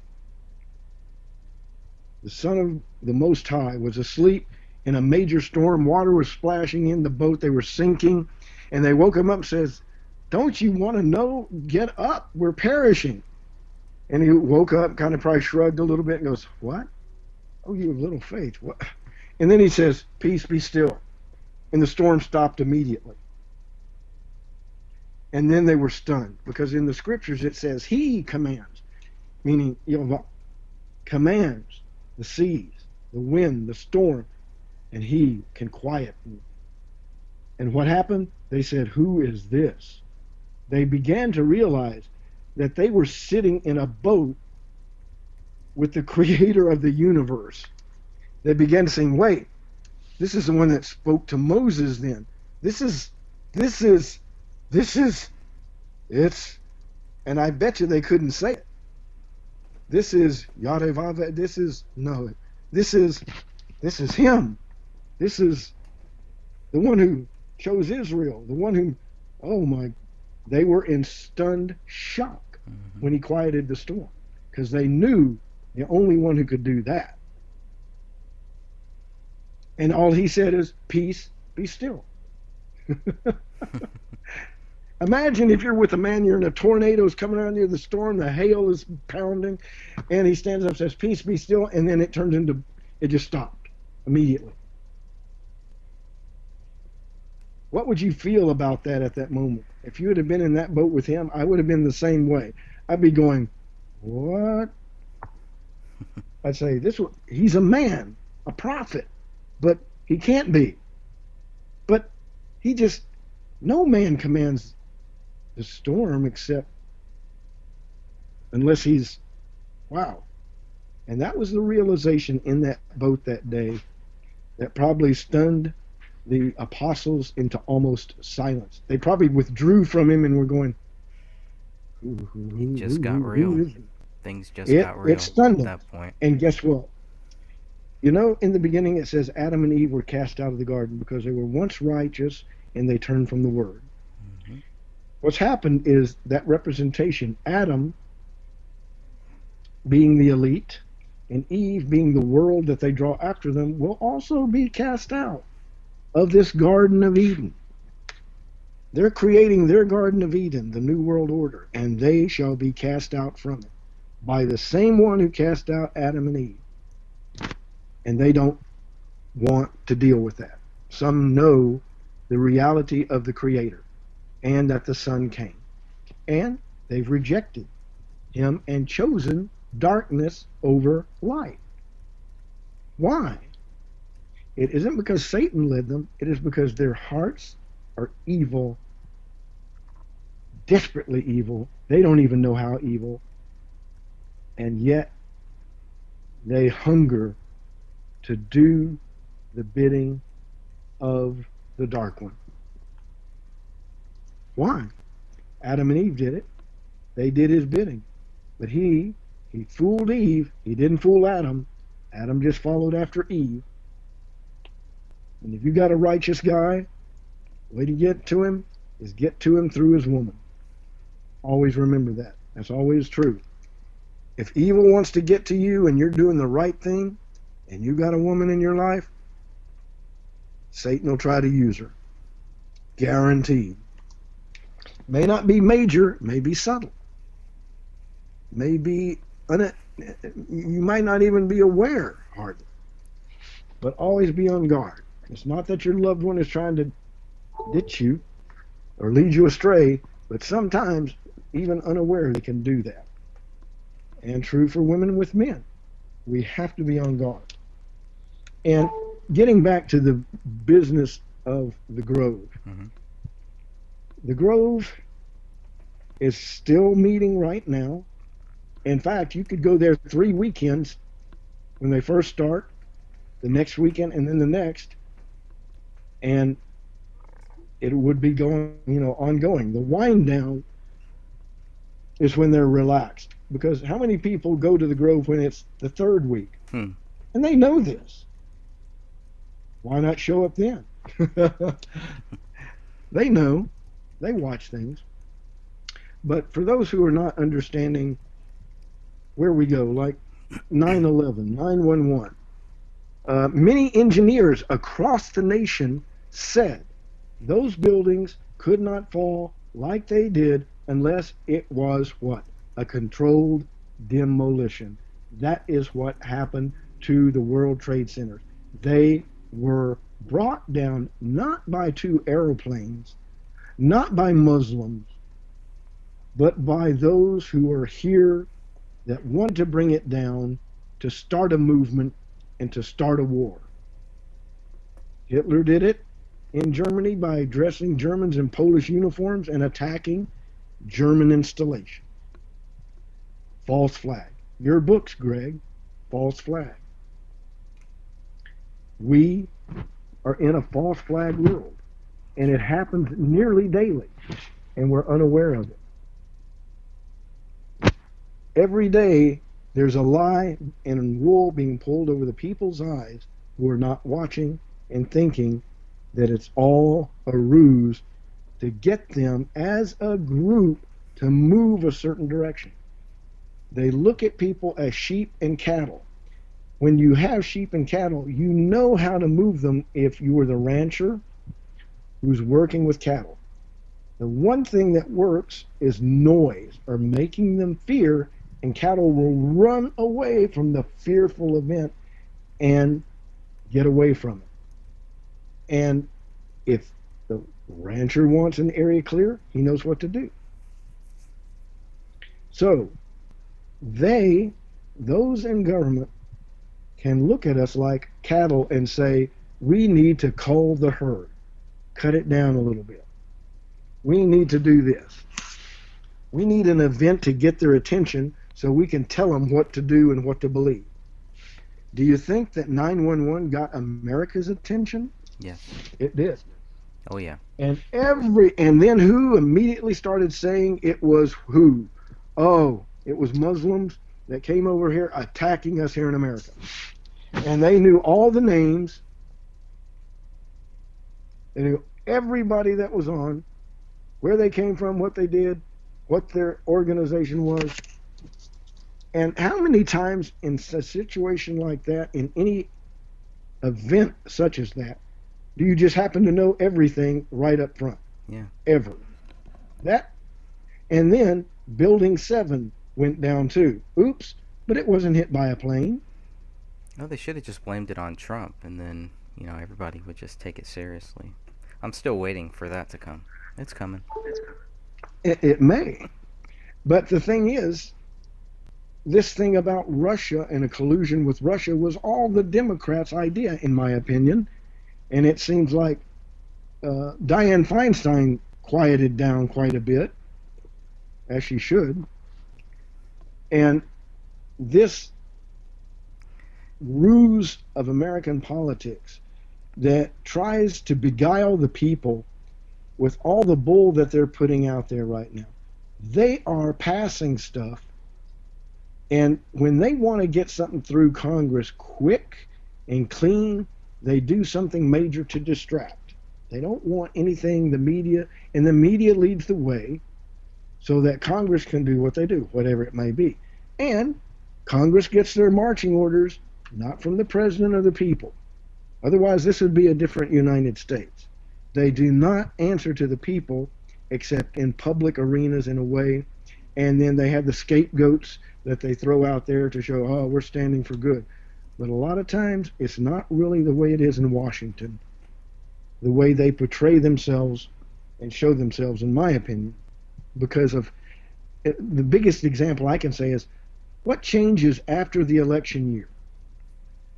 Well, a few faces in Congress. The policies?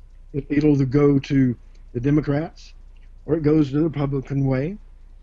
But, like, change that we need, for example, the border situation in immigration and those illegals that cross over secretly.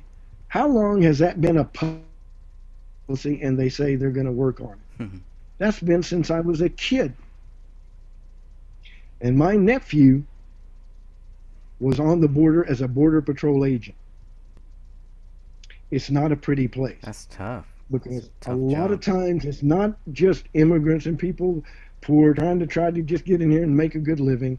There are mules that are packing, individuals over here that have paid their life savings to come to America,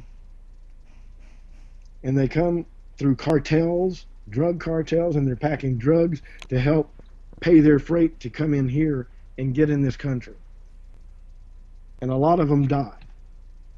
And the wagon train of people that have been coming up here from Nicaragua and then southern central and Mexico, and they've been, here at the border, you hear all this stuff that, look at how Trump's treating them and things like this. This started back when Bill Clinton was in office. He signed that bill. And no, it wasn't Clinton that decided to do that. Clinton Guess fooled who was me. Who? Well, no. Guess who the bad guy really is in all this? It always gets away with it, and the president takes the lightning rod. You're right. Congress. The reality is Congress. And where do congressmen go each summer in July? A lot of them. Bohemian Grove. Therein, people. You think so? Is our problem. Of course. I mean, but active people in government aren't supposed to go there, right? Why not? Why should they stop going to Bohemian Grove in their opinion? As long as that's where all the power is. That's where all the money is. That's where they can find out how to get reelected. If you're getting, if you're an up and comer, I wouldn't be surprised if Beto O'Rourke showed up. Don't say that. Now, here's that brings up a big thing. Is we've been told for so many years that it's just a bunch of rich Republican white men, That's old not men. a Republican. It's not a Republican it's thing, Democrat, though, right? It's Republican. It's Tea Party. Whomever. Right. Those are just labels for us. I'll tell you what this. Yeah. I'll tell you. Let me say something. Remember Prohibition? Mm-hmm. Guess who was involved in it? Congress, police officers, and the police would tell the people who were running the speakeasies, the mob or whoever, we're going to raid you in 2 days. Get all your people and all the ones you don't want hit out of there. And they would raid it, and the mob would pay them generously for keeping things on the level. Our government is corrupt. There are some good people in there that are pushed to the side because they don't follow the agenda leading up to the event, which is being planned for probably centuries. I don't know. But there are those within our government that have been there forever that are corrupted to the core. You can't always find them. You can point to a Democrat, but it might be a Republican. You could point to anybody, and it could be an aide. It could be that is coming from the Pentagon. Because guess what? Guess what the most powerful military, one of them is in the world, is the United States military. If they told the president and Congress, if you don't shut up,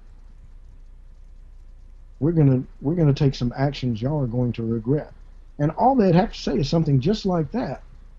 And believe me, that would get some attention. The government could be run by the military behind the scenes, including Congress. Have you noticed that the budget of the military never really ever gets cut? They get what they want. I remember that. I was on board a submarine. I told the captain I need this. But they say we don't have it in the budget. He said, we'll have the money. We don't need a budget. We just get it. So the military truly doesn't have a budget. Now that came from me. That's in my honest opinion. They don't have a budget. They get what they need because they have the power. They have the, you talk about secret societies, they've got secret assassins that come from the military that are so good that you would never know it was an assassination because they make it look like something else. So, that being said, the Bohemian Grove has military folk that show up there from around the world that talk with each other. In public, oh, Russia is out to get us, we got to build up. And in Russia they say, oh, Americans, we got to watch out, they're coming after us. But that's dealing with the cattle and the sheep, as I told you before. As you've seen a picture of Putin and George W. Bush, the younger, they're in Masonic robes, chit-chatting and laughing. Who knows what about? But the point being is that in these clubs, they're all members that look out for each other worldwide. And yet in the public's eye and in the media, they show division and, oh, no, look out. We're going to do this. America's doing that. And we, the people, suck it up. But in reality, when you're behind those things like I was, it's a little different world. It's not what you see. And it's not that people are sheeple, but they try to treat them like that and make them believe everything is okay. It's the other guy. It's those Russians. It's the Russian collusion with, oh, Trump. But the Russian collusion goes in with Congress. Because who deals with foreign governments more than anybody else is Congress. Is there Russian collusion in there? Yeah, I bet you there is. Mm-hmm. And Chinese collusion. German. British. You don't ever hear them worried about the British collusion, but there's some there. Why does the president, once elected, always go to London and meet the Queen? Well, that's an interesting thing. Remember the three cities, Greg, that rule this world? Mm-hmm. What are they? I don't know. Let's bring up to the people. You do too. I don't, and I'm not 100% convinced on the three cities, but I have heard you talk about this. They do have the flag with the 3 stars. That's the Vatican, Washington, D.C., and the Bankers' that in London. Those 3 cities, those people go to the Grove. Do you think the Pope goes to the Grove? Maybe not. You think a representative does? Could be. Because he considers himself what? God on earth. Would he want a representative at the Grove to help direct his subjects? Interesting thought. But he has people everywhere too. The Jesuits. And those who are the warriors. And guess who the head pope now is? A Jesuit. So there are so many layers to the onion of the New World Order that it's hard to touch one without touching it all. And Rome is a part of it. And, you know, we still have a Senate and a House of Representatives. Guess what that's based on? Rome. Nearly every country in the world still works on the framework of what Rome did in its ancient time.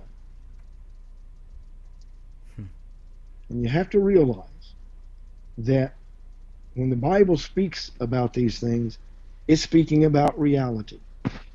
The reality of the world you live in. Babylon.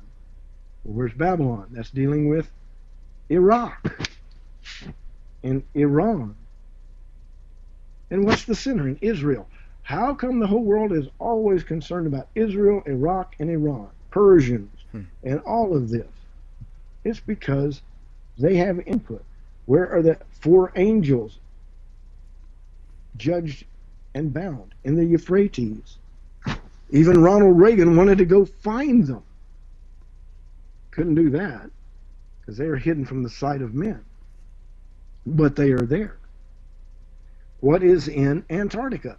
Why did John Kerry go to Antarctica? Who knows? Even Barack Obama at one time went to where? Antarctica. What in the world is in Antarctica that major politicians go to? And ties in with the Grove. What is it? Who is down there? Or what is down there? They can make up any story. Say, oh, we were down there just to look at some major finds. Well, yeah, there's some major stuff down there. That's where some major angelic hosts are chained up and been cast. Listen to that about Stephen Ben Nun. Look him up. Stephen Ben Nun. Talks about the judgment that led to those being outcast in Antarctica. This is biblical. This is things that people don't understand. And this is all based on the Bible. All things are coming about in accord to the will of the Most High. Now, some would disagree with that, but if you read the Bible, you will see the links that tie into this world that show we are headed in the same direction that the Bible says we are going. To one world ruler who will rule with absolute authority over the whole earth, and he will be anti-Christian, anti-religion, except the religion that worships only him.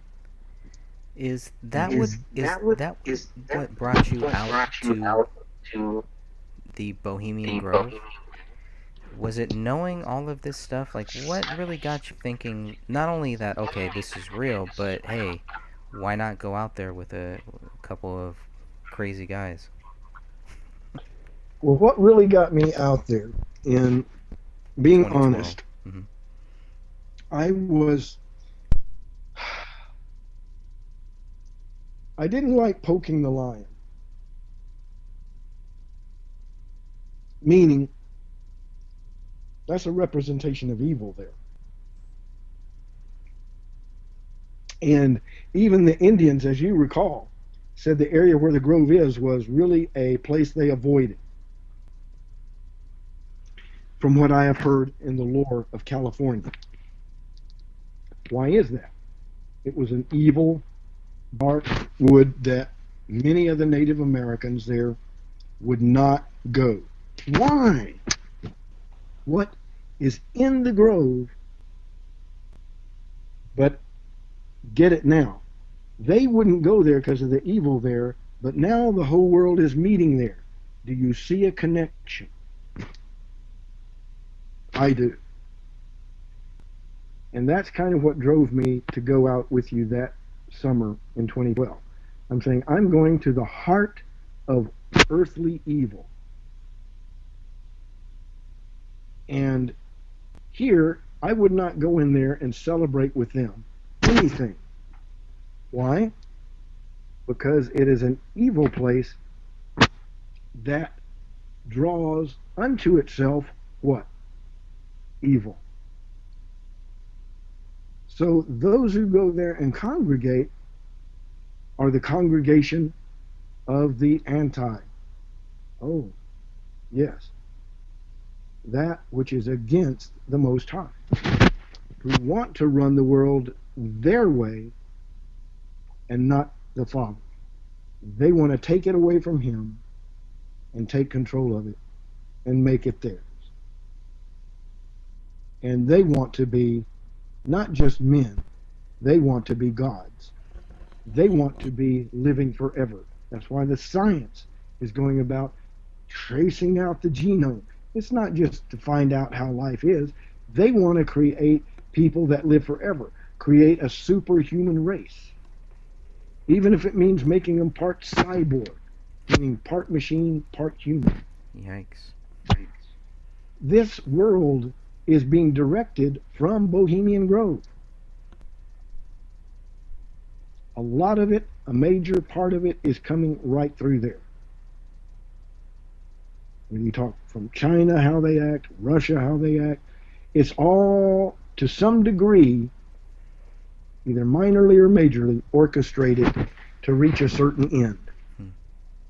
And the public at large, who is not part of the inner circle of rulership, cannot see what they're doing and how they are being played. Have you ever been in a group of people where you have a few of the people that think they're part of this group, but there's this inner circle of group that are just making them think they're part of the group? Have you ever heard of that? Yes. And they manipulate them to get whatever they want out of them, and then it's over, and then boof.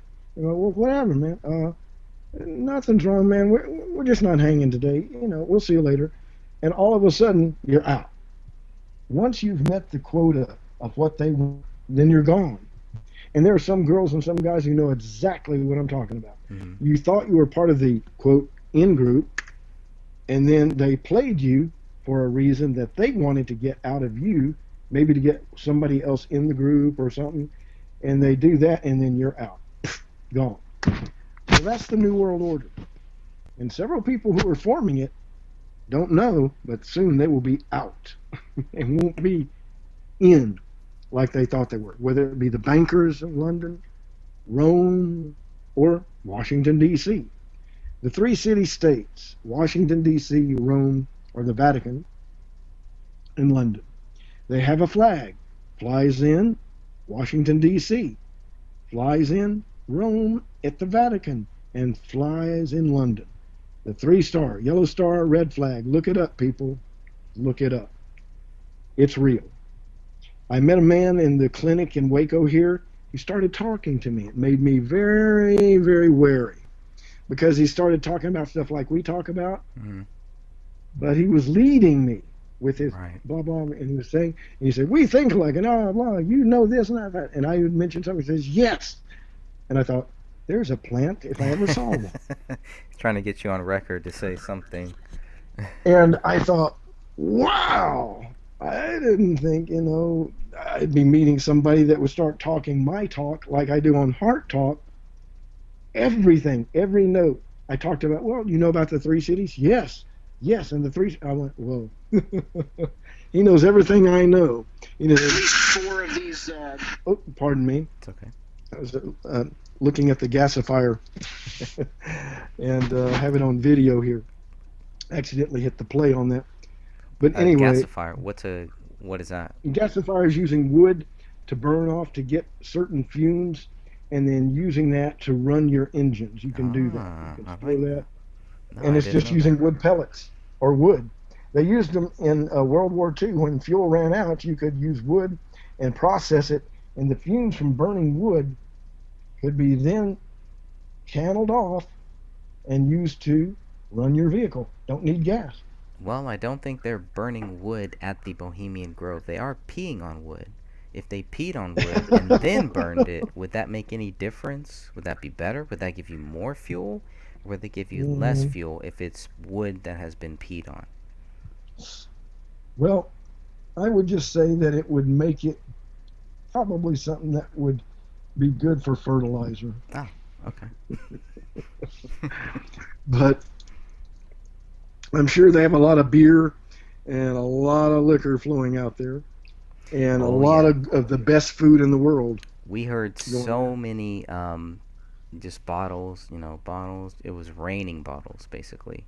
And as far as food, we heard that there's a lot of waste, that they're wasting a lot of food. They're wasting a lot of, just not only food, but plates, the silverware, dishes, blah, blah, blah, all that stuff. There's just a massive waste. And it was, we were told by one person that it's just a bunch of really old men, pretty much almost like zombies, just walking in lines and just going from here to there. And there's like empty plates. There's people that aren't at tables. There's like empty tables.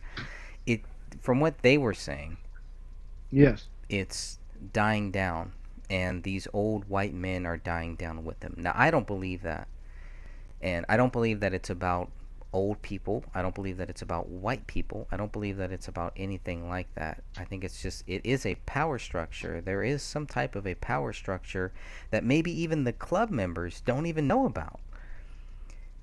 It's so multi-layered. It is a spider's web, and if you look at the spider's web, you gotta find who the spider is. That's why they don't want weaving spiders to come to the grove, because no spider wants to see another spider in its web. That's it. You have to do their thing. You have thing here, and the spider weaving its web. Now, I'm going to share something that I told you about. I've met a black-eyed person before. I've told you this. Yes. A real one. And it's not a pleasant experience. But it was in broad daylight. It wasn't a child either. It was a type of entity. Why I was shown this of the father, I don't know. But it was a woman, and she was in San Francisco, bumped into her, and then she ran away. I just looked at her and said, whoa. It didn't frighten me, but I saw totally black eye. And she had this look of fright in her face, and then pulled her cloak back over her face and just ran and was gone. After I saw it and thought about it, I thought, whoa, that was weird. So the thing about the Grove and about the old men, that might be something they're saying to throw people off the Grove. Because if you don't want anybody bugging you, and you're a powerful group, what do you say? Oh, it's on the wane, it's all going down. Oh, they may make a big leadership change and say it's all going to pot, make up a big brouhaha that looks like something that's collapsing, when in fact they're just putting the wool out to make you think that it's something that is going wrong and it's over. How do you get ultimate power is make people think you've lost it when you still have it. Think about that. Right. That's right. They say America is waning, and you hear them showing all this stuff about America losing power and that Russia and China are about to take over. I think Americans like to lie to make them think that, and then show them something that they didn't think was coming. I think that's true about Russia. Yeah. I think that Russia, United States, and China all work together in some form to bring about the ultimate end game, as they talk. You've heard the end game, Mm-hmm. or the event. I've seen that on the internet. The event. The The event. The event. What are they talking about? Well, that's the change from freedom to the one religion, the one new world order, and everybody submitting. And those who don't submit, they quit. They make it where they go away. And getting at the event to where they can then enforce that. That means like Germany did, but in a worldwide sense. Anybody who disagrees is brought to a place, a center, and they're dealt with. If you don't bow, we will bury you. And that will come to that point where believers and followers, whether they be Muslim or Christian or any religion or any faith or any belief system, if you don't believe this way, our way, well, we have a means of dealing with that. We want you to become right with us. It's going to sound very plausible. We just want everybody to get along together. We want everybody to be at peace. Don't you want peace? Of course you do. See, we are of one mind. You need to join us because we're here to make it good for who? Not just you, but for everybody. But if you disagree with us and turn away, or if you believe that Bible stuff, well, we're going to have to deal with that. And they will. Because the Father will be taking his Spirit away, and he will use the world to take us away. We'll be beaten, we'll be hated, we'll be killed. And we'll be marginalized to nothing. As you see in the media today, every body who is envisioned as a Christian in the media is denigrated and made fun of as though they're a dope. Look at how they view us. And that's how the world is going to go. And where does it begin? In a lot of these meetings, Bohemian Grove. In a very evil place that Native Americans would avoid because of the evil that was there. The evil that was there draws the evil there to work out evil means. Bohemian Grove, the reason I went to Bohemian Grove is because what dwells there needs to be faced and confronted. Because it is the face and confrontation to Satan. Because Satan goes to Bohemian Grove. Evil shows up at Bohemian Grove to subdue, suborn, and destroy mankind and lead them to the new world order, and where Satan will come, dispense with all the ones he used to get it, and replace it with his demonic horde, who then will turn it into 1984, and then it will be run his way. So that was why I went to the Grove in the final thing. But people must realize this is a spiritual battle in every sense of the word. Okay, you cannot. so Yes. So after going there, did it change how you felt about it? Did it change how you felt about the people that were also looking into this stuff? I was disappointed some in the people that were there. Why? Not you. Because of their actions. Here's the backside to this. I also pray for those people in the Grove to come to their heart and senses, the true heart of the Father. We are to love those who hate us and spitefully abuse us and do all manner of evil against us. The Son said, you are to love them. We have to understand, we can protest evil, but we must not bring evil with it.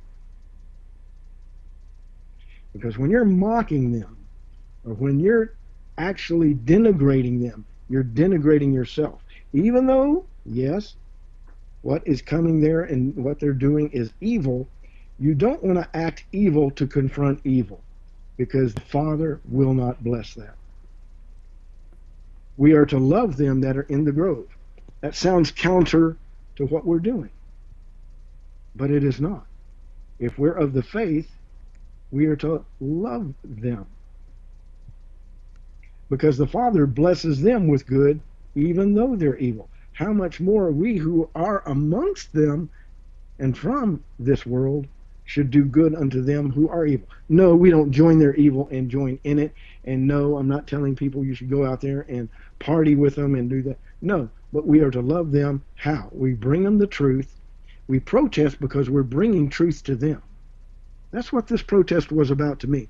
Bringing them the light of truth. That they are wrong and we know it. They're not hidden. We know what goes on in the grove. We know what they're planning, because it's been written about. We have read the book, the Word of the Most High. We know where this is going. They think they have the inside track. No, they're on the outside, trying to get on the in. So we would want one of them to be saved and be a brother, because it's just like Saul of Tarsus. He was out there killing the believers and those who followed the Master. But the Son saved him as an example to us today of how to look at people. The very worst person in the world who hates you and wants to kill you and abuse you and thinks you're nothing but, excuse the expression, you're just a sack of crap to me. I'd rather throw you out than take you out as a friend. I'd just rather just kill you. And the Father tells us to love them. So we must also remember when we're protesting that we are not to lower ourselves to a point of mocking, of hatred, or making crass statements about them as people. Because on the other side of the coin, there's a lot of us that have benefited, believe it or not, from what some of those people have done. And that's true. Although they do evil, by the fact that they're in the public, they will do good. They will do some things that help the common man. And we can't forget that with evil there is good, and with the good there is evil. I have met some people sometimes who are the most vile people in the world, but treat their children and friends and family and those on the street and those they meet like gold. Never abusive, never negative, and the Father would commend them against some believers and Christians and those who follow the Word based on the behavior he sees in that wicked one, and then the behavior of those who claim to know him and those who even do know him. I've had to face this in myself. So that was what I was describing as the disappointment. Seeing people go not with the heart of truth, despising, bringing the fact of they're doing evil like we're all so great. We all fail, and we all have to face our failings. And I'm not saying that we should not protest evil, because John the Baptist was going around preaching, and when he saw the tetrarch, he said, "Hey, you're with your brother's wife. That's unlawful. You should not be." And many people, "Oh, it's none of your business to be talking about stuff about people's." John the Baptist preached the truth and told it the way it was. It was not faulted by the Son, saying, "Oh, he shouldn't have preached that." He preached the gospel and the way to live. And that's what I like to do. That's the way it should be. We should not denigrate, even though I don't like what maybe the Rockefellers do. But the Rockefellers have done a lot of good for the nation and for the people at large. Yes, they have an agenda, and behind that they're working on other things. And they started the Trilateral Commission and all of these things, which are working to chipping people and making the New World Order a reality. They don't realize they are owned and that the believers understand them and know them. So that was my disappointment, and why I was disappointed, to answer your question, is because many people need to reflect the love of God and the Father, because he could have reflected his judgment, and he did contend with the Pharisees, but he didn't bring judgment. He just told them their ways were evil, your ways are wrong, you're going the wrong way, And well did the prophet speak of you. You draw near with me with your lips, but your hearts are far from me. So we cannot reflect that. And that's why I say that. The Bohemian Grove has a lot of people who are evil, and I do dare say there might be some that will be saved, and there are some that may be believers who are on that inside, and they're praying and reaching out to them. I don't know that, but the Father goes where most do not. And if I was invited to the Grove, I would go. By a member. Why? Because I wanted to be part of the Grove and all that? No. But to say, why do you do these things? You know that some of this is not good. Some of it, some people may be doing not an innocent, evil thing here, and may be innocent of evil. But within it, there's also a lot of evil. So we have to look at things in a balanced way, and I hope that many of you who may disagree with me on how I'm saying this will understand that I'm not speaking from a perspective of wrong and right, we've got to stand against the wrong, but to realize that we're also dealing with people that are made in the image of the Most High, and that they have been deceived and need to see a light that can get them out of darkness. Wouldn't you agree with that, Greg? Yes, I would. I would. And that is a continual test. It is. Until the end. It is. Yeah. And that is our daily test. Yes, it is. It's to react to people that treat us badly, and there's a lot of people that will. Because you look different, because you're Hispanic, because I'm a white, privileged male that's rich. And you get all that thing, and you know how the immigrants look at it. America's the land of the rich, who everybody has money and a car. And they don't realize, no, it isn't. It's a land of great poverty and depression and sorrow. And a lot of people are medicated due to the great distress. And some of it's brought on by, guess what? The media. Look at how much media stress comes out.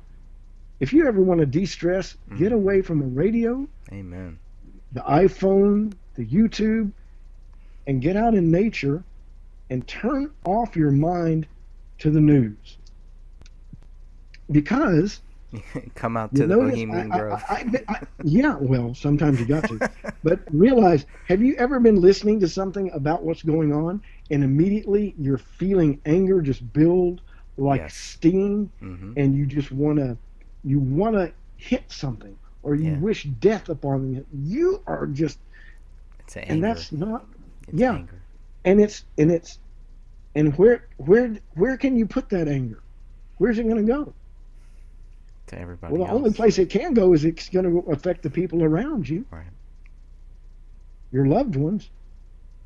So you have to disconnect sometime.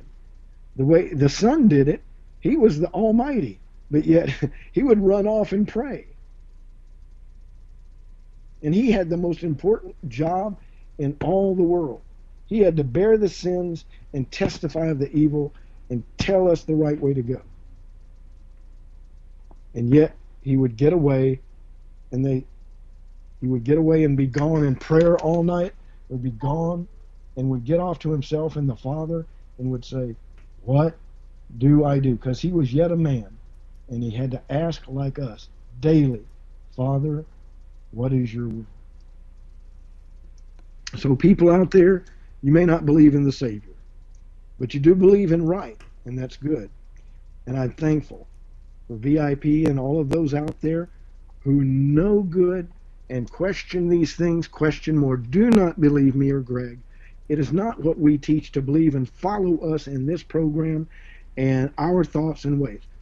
The thing we want you to do is go and look for yourself and tell others about what you find that is the truth. I know the truth. Greg knows the truth. It is a man who was a creator, who came and walked among us to bring us together, not divide us, but not bring us together with evil, but with good and righteousness and peace and respect and honor for that which is good and true, while pushing away that which is evil. That is the right way to unify. And many out there are going, oh, listen to this guy talk. Well, I don't talk this way because I thought these words up and thought, this is what I've got to say, and I planned it. It came from the Bible. It came from seeking to do what is right. And it's not because I'm right. It's because the words that work in me talk of the righteousness, while I, being yet a sinner, can bring forth truth, which is a great oxymoron. And one of the greatest conundrums I think of life is that the Almighty would work through sinners, broken shards of this earth, to make a great and beautiful people from Israel and from the world, where he creates Israel not just from Israel, but the Israel of the Father, those who follow after the faith of Abraham, whom I named my son after. And I named him Orion after the constellation, to say, just like Abraham, he looked at the stars and the Father promised him, your seed, your people will be as the sands of the sea. And look at him today. He honored that promise. Look at it. If you ask the Father, even as an unbeliever, and say, Father, I want to know about you, show me something that can be undeniably you and that I can't deny. And I pray for those who are asking that or who are not and need to see it, that the Father will answer you.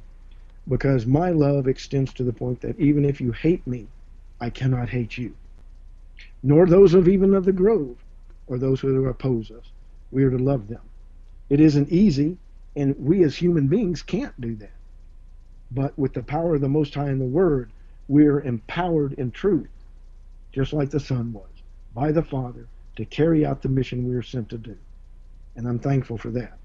And so those who are in the grove, we need to protest the wrong they do. But we also need to recognize the right that they have done. And we also need to stand in ourselves in truth and not condemn arbitrarily or in hatred or in mockery. And that's my stand. I don't stand against people. I stand against evil. We all have it. I have to stand against it in myself, and I will stand against it publicly and stand against it at the grove. But I will not and do not wish to denigrate the people who are going in there. They're people just like you and me. They wear pants, they're regular people that have power and money given to them, not by themselves, but by the Father. He's the one that gives them the wealth and the power to do the things they do. However, they turn it to evil instead of giving him the praise. We are to pray for them, love them, and help them see that there's a better way out there. And it is a better way when you follow him. Even if you don't know him and you read the Bible and start trying to apply it in your life, you're better off than those who do not. Be careful, because if you carry a mockful heart in doing that, that word is not a book that you read. That book will read you and will bring you down. If you lift your up, you are greater than the book or that the people that the Father chooses, and you say, they're nothing. I could kill them in a heartbeat. I could do whatever I want. Yeah, and sometimes the people will not fight you and will let you do what they do. But remember, there is a judge and a judgment. And on this earth, you will not escape either. There is judgment. And there's judgment coming for us all, and we must all look that squarely in the face. And as Walter Bradley, I know that I'm just a human being talking about some important issues here on Heart Talk with Greg Fernandez Jr. And we came together and met at a job in which we were promoting the truth. There were troubles there and wrong there, as we both know. Yeah. But we also recognize we have wrong within ourselves that must be dealt with through the Bible. And that's important. Now, carrying on with this, I don't want to jump on a bully pulpit on it as I just did, but the reality is there's an evil world out there, and you don't have to just go to the grove to take care of the problem. You can do it in your community. You can do it in your family. You can do it with yourself and your children. You can do it with your circle of friends. It's not about just the grove, as Greg knows. It's about life and promoting that which will bless life and others. That's what we're to be about. And Greg, that's what I was blessed in knowing you, is to see your focus on those things with your family, your friends, and the circles that you walk in. And I'm thankful for that. And I don't just say it lightly. And I always look at myself as the low end of the totem pole under the faith, because I'm a sinner, and I know what He saved me from, but yet I still sin.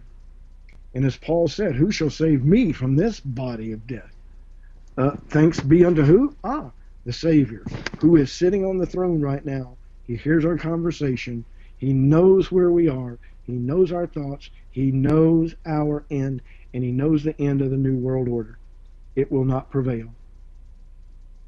In the Bohemian Grove, for all they plan, whether it be for evil or for good, because some good comes out of it. The Manhattan Project ended World War II, but it also brought a lot of death, and more people were killed with those two bombs almost than were killed in the war, it seems like. When you're talking about hundreds of thousands, yeah, it changed everything. Nearly, I mean, really, think about that. 100,000 killed with one bomb in just a second. Fear. My goodness. That was a fear bomb. Oh my goodness. And the atomic bomb of Hiroshima and Nagasaki, I thought, wow. When I looked at that and I saw the pictures of it, and I saw the hit, and they showed the explosion in Nagasaki, and I thought, oh my goodness, I am watching death in action right now. The evil of war at its worst, when thousands upon thousands to hundreds of thousands die because one nation says, I'm going to do this, and another says, I'm going to do that. And war is a horror. It is. As Greg said. It really is. It panders itself to whoever will take up its cause. And it's, the nations think they'll get some pleasure and good out of it. Well, no, war brings no good to either side. And I say that to Washington, D.C., China, Russia, Putin, Trump, Bush, whomever. And I live out close to Crawford, where the Bush ranch is. I would never protest Bush, never harm him. I'm a former military person. I would be more apt to protect him from anybody that would try to harm him. And even Obama, I would do the same for him. Protect. If there was a problem, I'm a gun carrying and certified with my license to carry. I would protect the president, former President Obama, Clinton, any of them. If they came under fire or in need, I would be there and I would stand for them. Don't agree with their policies, politics, but I will stand for their life because they're made in the image of the Most High. And that's the point I make to those who go to the grove. Realize there are people. They have feelings, they have desires, they have thoughts, and they have good thoughts at times. Although, as the Father says, our thoughts seem to be turning continually to evil, and that's why He brought the flood in the beginning, and when the judgment will come at the end. Because at that time the world will be really thrust into a world of continual evil. And that's where we know it will not end. I want to end on a good note saying that through all of this, the Father will triumph and will come and will rule on this earth and will bring it into subjection to His will with a rod of iron and the grace of glory in His people. And I'm thankful for that and His will and His work, because that gives me hope in this hopeless looking world. It gives me hope. And whether there's a meeting of 1,000 Bohemian Groves daily, they cannot overcome one word of the Most High, nor of His plan, because they're all just falling right into the working of His plan as they think they're working theirs. Greg, what do you have to say? Oh man, I'm just getting ready for tomorrow. Tomorrow we are going to be back out there, and this year, just like every year, kind of has its own feel, and this year has really that kind of very tense feel. And so I'm very curious to see what happens tomorrow, because the deputy sheriff, okay, so they have a whole new crew, right? They got a whole new group of guards, a whole new group of cooks, of whatever, servers, all these different people. The deputy sheriff is new. It's the first time I've ever seen this guy. Not, he kind of gave me a little grief. And I think in the video that I'm going to show later, I'm probably going to show it tomorrow. Good. But it, it kind of shows the way that they kind of treat us. So I'll just kind of leave it at that. But I not remember. very nice, not very friendly, and they need They to would call it understand. professional. Yeah, they need to understand. Like, okay, what are they doing there first? Second of all, are they on duty? Are they getting paid? Yes. Okay, so should they really be inside of the grove, or should they be outside where we are? I don't know. I've had a couple issues with that. I think this is going to be the last year. Hopefully, this will be the last year that the county actually pays for it. Pays for the deputy sheriffs to be there, and then the Grove reimburses them, or they get reimbursed, whatever. So Yes. it's just like, no. If you want to hire your own people to stand and to make sure that 2 or 3 people don't try to cross that line, that little property line, great. But it's it's there's no need for any deputy sheriff to be there the whole time that we're there to Especially a make whole sure. line of them like we saw. Yeah, and they are probably there for those whole 2 weeks, whatever, 3 weeks. They're there for that whole time when they could be doing other things. There's a lot more important things that they could be doing. The I agree. Bohemian Club has their own group of guards. They have their own team. They don't need anybody else. If it's true that they have Secret Service there, then they definitely don't need anybody else. Oh, the Why? Secret Service is there. Oh, yeah. Well, then They're why definitely. do they okay, well, that's a whole nother issue, because I don't see why they are there. That tells a whole nother story. But There's a big story behind that because there's a lot of different Secret Services from around the world yeah, that are congregating there and are on the outside amongst the protesters. right, which is us now. I Yep. guess when it's like, wait a minute, we're just out there asking questions. We're not saying, oh, we're protesting anything. We're not protesting the people that go there. We're trying to figure out what is going on there and why they are there, and why this is such a big deal. Why do you have so Well, many people gathering in this one little spot? well, let me refresh your memory. And one of the things I'll say Yeah. is they gather there to plan and to see what is plausible for the coming year, or 2 to 3 or 4 years ahead, and to see how things are going. All of these meetings around the world, whether it's the Bilderbergers and everything, I think tie into the Grove. And England and the royals, many of them are tied to the Grove. Now, you won't see Queen Elizabeth showing up there, but would there be a representative from Britain there? I would dare say that absolutely. Absolutely. Would you see people coming from the United Nations? Oh, definitely. So maybe not the top. They would remote in my opinion, because they don't want to think that, oh, we all go there. That'd make us look really bad. Yeah, it would. Yeah. But the reality is more people are part of the Bohemian Club than are known to be part of it.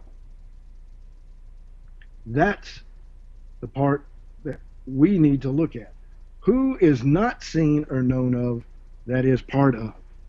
Because that is part of their influence. Because there's a lot of influencers that are out there that are part of the Grove, who are paid up their membership, but never show up there. Never talk about it, never do anything about it, never talk anything near it. I've always noticed nobody in public ever talks about Bohemian Grove, whether it's any official anywhere. I don't care who it is. You never hear them talk about the Bohemian Club. Have you ever heard the Bohemian Club mentioned by anybody in public? I have not. Nope. Only when I they're have forced not. to. Only when somebody actually asks them And that question. why is that? You don't hear them talk about Masonic lodges either, or Oddfellow lodges. I was in church one time, and a fellow invited me to a club. I said, well, where is it? He said, just come with me. And it was the Oddfellows, because he knew I was part of broadcasting, I guess, and he wanted me to be part of the Oddfellows Club. Now, you people would have to look that up, because you may not have ever even heard of it. Look up the Oddfellows, ODDFELLOWS, the Oddfellows Club. There's lots of clubs around that you don't know about, not just the Masonic, but lots of little clubs that all fall under the umbrella of the secret societies that help each other get into the positions of power to affect their agenda for life. It's not just the Masonic Lodge either. So when you look at this, and the 13 Families by Fritz Springmeier, you look at these things in Greg's book, and he has his truth music. Hey, what is your latest publication there, Greg, in your truth music? Well, I'm still working on the last song. Still working on the last song of this project. So, once that is done, then I do hope to put out something, hopefully around September. Excellent, excellent. Be sure and post it. We'll talk about it at Heart Talk too. Yeah, for sure. I don't want to just promote you, but talk about the music you're there and why you're making the music. What is it about? Yeah, that's about life, but it's about truth too. Right. And we need to let people know, because music is what inspires the masses sometimes.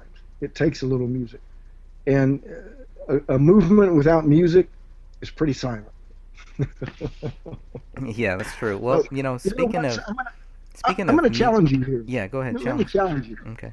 I want you to write the heart song theme and music. Oh, I like that. I want you to create, for me, a heart song thing. And you say we need to get a logo. Well, yes. I want one.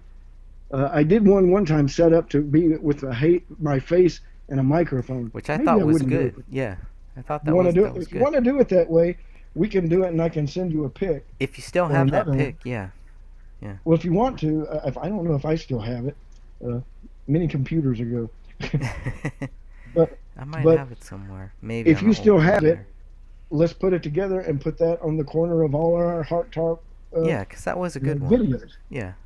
And that would be fine. My fluffy little beard on there, and I'm growing it back again, so it's growing again. I shaved it off for my wife, but my job now allows my beard. In fact, a lot of people at my job have beards, even a few women. So sorry, ladies, but there are some women that do, and they don't hide it. But it's not too. Yeah. Great group of people where I work. I'm not going to mention it. Because they have their own thing, and it's I'm constrained by law. Oh, okay. Yeah, they definitely don't mention. It's that tight. They don't bring paper in or out of the facility. You're not allowed to bring paper in. Isn't that strange? Wait, are you working at the Bohemian Grove? Is that what you're telling us right now? No, heavens no. Like.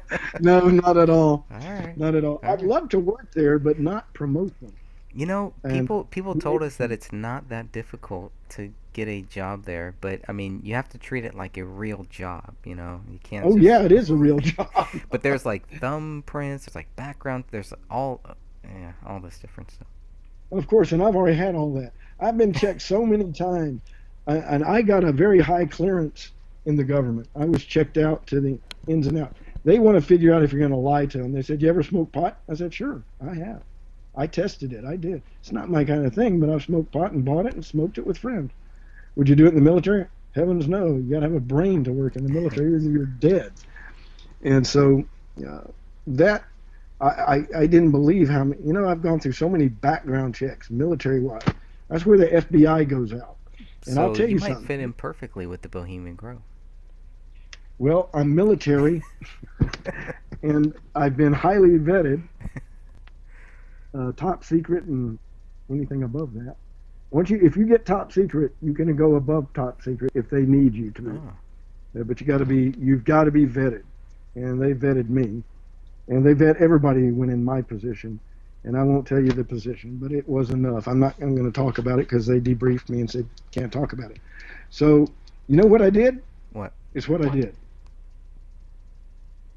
It was I protected our country with all the tools they gave me. That's what I did. With that. And I had a lot of good tools too, believe me. I had the best. And like I was saying, on our boat, I said I needed something that was run down, and they told me the budget wasn't there. The captain says, budget? We got a budget. When we want it, we get it. That's our budget. Okay. And I got it. I won't say what it was, doesn't matter. But I got what I wanted. I said, we need it. He said, do you really need this? And I said, I can show you the need. He goes, okay, got it. All right. We'll have it. And we got it. Very quickly. No problems. You hear that Congress has budgets? Mm-hmm. You know who doesn't have a budget? Who? The military. The military. They really don't publish much about what the real budget is. You hear about the military budget? Don't believe it. It's debt, right? They just have debt because they're not creating money. It's just all. Well, that's what the Federal Reserve is all about. It's borrowed notes. Yeah. Well, the Federal Reserve is not. Let me put it this way: the Federal Reserve was there to make money for the Federal Reserve. That's the bottom line. Mm-hmm. Second, it's off the American tax system of the United States. So when you get your ID number, Social Security, and you're paying your taxes, that's to pay the Federal Reserve notes. And the more people are born, the more they can borrow, the more they take from your value. And the warehouses are the 50 warehouses they have of people that are stored to pay taxes. Now that sounds rather crass, but you know, that's kind of what it is in a nutshell. Everybody that's born gets a Social Security number to pay taxes to the Federal Reserve, not to the United States government. The government borrows from the Federal Reserve. So we don't pay the government, we pay the Federal Reserve. It's not exactly part of the government. They're the Federal Reserve. And if you ask, is the Federal Reserve part of the government? Well, yes, and you'll hear a lot of answers on that. It can't be. Ask them what derivatives are. Right. That's a good one. What's a derivative? We're derivatives. There's a lot of derivatives out there. Your mic is cutting out a little bit. Oh, sorry. That's okay. Is it coming back? Yes. Oh, good. I've noticed that with you too. It'll kind of fade and come back in. That could be the. I think that's an internet thing. It could something. be. Yeah. Oh no, they're not eavesdropping on us. If they are, hi. But hello. We have to understand that the world is based on one thing: money to make the government run. That's the first thing governments think about worldwide. And maintaining their power. So taxation helps maintain their power, and they need a military. So those are the big three of every government. And do you think they concern themselves with the needs of the people? To some extent, yes, they have to make those other things viable. But it's all about control. And if you study the money of the United States and every fiat money, meaning paper money, meaning things without value, but perceived value that are not backed by gold or silver. Anything that's backed by the full faith in established government is worthless. Although, if you believe it has value and there's no runaway inflation, then it has some value, kind of, because you can use it to get stuff. I could walk in with enough $100 bills to buy a car or a house, and people would be happy to take that and go, thank you very much, because it has value to them to buy what they need from the full faith in the government of the United States. But if I said I don't take dollars because they're worthless, I have every right to do that. You don't have to accept money from any paper source. You can say, give me silver dollars or gold or copper, or I don't take that paper because it's a newspaper. It says there's $1 and it celebrates our country with a pretty picture of somebody from the past and has neat little quotes on it in pretty colors and patterns. But it's absolutely worthless, which is the truth. Except we do give it value by the faith in the government. And what does the government do? They go out and get commodities to pay off debt. How do they do that? I won't go into it right now. That's talking about war and, getting oil and getting gold and whatever else, and going out there and getting technology from ancient sources, things like that. Right, and using fake money, not real money. Yeah. That's the problem. Yeah, monopoly. They could say we're going to use monopoly money and to be just as valuable as a dollar bill. Yeah. Absolutely. Absolutely.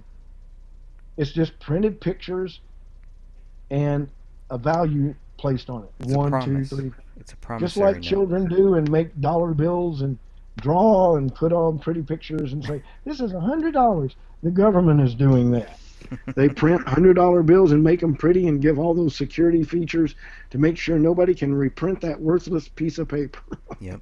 It's all about the market value. They put a value on this, then everything else is based on that. Well, like gold, like the reason why I've never gotten serious about gold or silver or anything like that is, how is that going to help me if I can't eat? How is that going to help me if I need a gun? Like things like there's certain things that I'd rather have before I have some of those things. I mean, if things get really bad, do you really think that my gold or my silver, that I'm going to be able to take it to somebody if it's really that bad? I mean, yes, definitely I have some, but I don't have a lot. I'd rather have a lot of other things. I'd rather have a lot of foods. I'd rather have a lot of water. I agree. I'd rather have a lot of And that's true. You bullets. should have, as my dad said, have a little gold and a little silver. Yeah. Don't hoard a whole bunch thinking you're going to do good, because somebody will come and take it from you. But the reality is you have to have a little gold, you have to have a little silver, you have to have a little land, and you have to have a source of water. Right. You know why? Because when you take away all the gold, the silver, and everything, and you got land with water, guess what you got? You got land with water. And guess what land with water can do? Yes, grow things. Your family and the properties they have. That place is a sanctuary for you, is it not? Yes. In California. Absolutely. Why? Because it's land, and I bet you're close to water. And I bet you, if you needed to, you could live off that land. Isn't that true? Yep. That's right. If you have a little land and a little water, that's all you need. And you can throw up a tent and build up something to live in. Doesn't take much. And there's a cat here. Oh, Hello, wow. Chili. All right. Got another cameo, another cat cameo. So who is this cat? Chili? Yes. This cat's called Chili. He's a male cat. Hey, Chili. That is a very vociferous cat. Are you Chili? Chili. Chili, what? Are you Chili? Are you Chili? Yeah, we had some major issues with our cat. I don't know. She's having some digestive problems, I think. So. Oh, no. Yeah, she's becoming the $1 billion kitty. Yeah, we had a $700 kitty, and the what was it? I think we passed. Kitty. I think we've passed. And then there's that, and there's the soft paws we put on them at $35, just to cover their claws in cute little. Grooming. Like, it's really grooming. That's yes. our cat's biggest problem. Well, it's digestive plus grooming and everything, but still, it's. People, if somebody wanted to start their own company, could make a little grooming service or something. Yep, grooming service for cats. Grooming service for cats that will come to your house, because there's a lot of places you can take it, blah blah blah, but yeah. And that's important. We have vets out here that come to our house. Yep, and that's how you got to do it. And they'll come up. It's not cheap. No, it's not. No. Just to show up is $65 in, plus the cost of service. So, and we got a good one. That's good. A couple of them. We called Ramsgate, and then another that's just close by that drops in and will check them out for us, and we're happy to have them. Cunningham in Waco, Texas, good guy. And kind of in conclusion, you know, there's a Bohemian Grove in every state. There's a place where meetings are done, and probably in Austin, Texas. In every seat of government, you're going to have a seat of evil in the midst, manipulating things. Bankers or politicians or those who are seeking to get something and achieve their aim. Might be an evil one, might be a good one even. But it has to be done the right way. But I've known people, I remember when I was going to the Republican office in Belton, Texas. They were going out to a constituent to deal with an issue. I don't know what the issue was, but this person had wealth, and several Republicans were going to meet out there. So the reality is, this happens. Now, he's a constituent and he wants to voice his concern about something. That's right to do. And it's right for the Republicans to go marching, and Democrats do it. They'll go out to a constituent, probably who makes major donations. They will listen to that person. And rightfully so. I mean, there's nothing wrong with it. But when it then overshadows or overreaches into the point of it kind of overthrows the people in any area when it's necessary and right. If that happens, then it's wrong. It's not always wrong. I want to be clear on that. And that's the real reality, I think, of the world, is we have to realize that evil people do good things and good people do evil things. But it's in the hands of the Father, and I pray to do the right thing all the time. It's a hard thing, and you can't do it on your own. You have to have the help of the Word, the Scripture, and do it right. There's a lot of people say, well, I do the right thing all the time. I don't read the Bible. Well, it's still a gift from the Father on high, because you knew there was a right and wrong, which was in your spirit, written of the Father. So whether you've read the Bible or not, it's a gift of the Most High. And with that, Greg, what do you want to say to close out this session of Heart Talk? The only thing that I would want to say to close this out is, first of all, I hope that you can end this with a prayer, because we are going back there, and I hope that everybody will pray for us. I know we have a lot of people praying for us, just to have a safe trip there, have a safe trip back, to find out what's going on, to do anything that we can do to really try to understand what is happening there, and to make sure that there's nothing evil happening there. That is a big thing, that we're not accusing people of doing anything evil, but we do want to make sure that no evil is done there. It's very important when you have so many people gathering there, and these prayers are very important to make sure that that we stay on the right track, to not try to act like we know what is happening or what isn't happening, but to just let God guide us, to just let Jesus Christ guide us, and we just go there. And that's why I go there personally. I don't speak for anybody else, but that's why I go there, is because I feel, for whatever reason, Jesus Christ has put me in a spot where I can go there.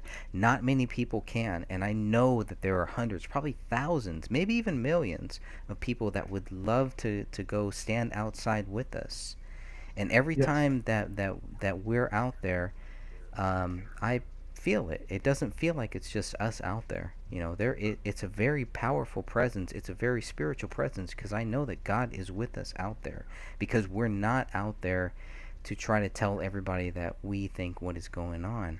We are out there to truly understand what is happening here, and to let people know that we are here.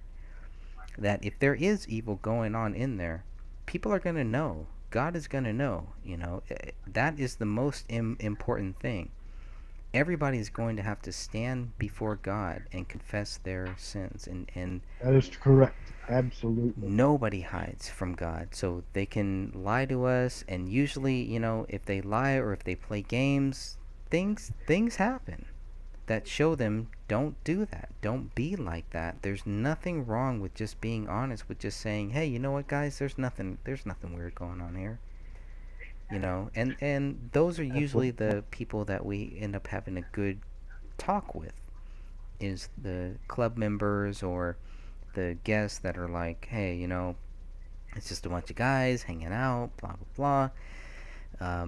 So it's to create a dialogue, to keep the conversation going, because it is a big conversation. When you consider certain things that might be going on there, it's important to understand the secrecy of this club, and how this club was not really secret, and then it was almost like, oh, there's nothing going on there. You still have people that think that there isn't a 40-foot owl there. You still have people that think that there isn't the cremation of care there. You still have people that think that the cremation of care does not involve a life-size wooden person or a metal person, whatever it is, being burned before the 40-foot owl. This stuff is real. Whether you think that it's happening because of whatever, you can't start there. But a lot of people don't even want to get started because they're like, oh, there is no owl. No, they're not burning anything. No, or it's just a play. They try to rationalize it, which is fine, because I'm trying to rationalize it too.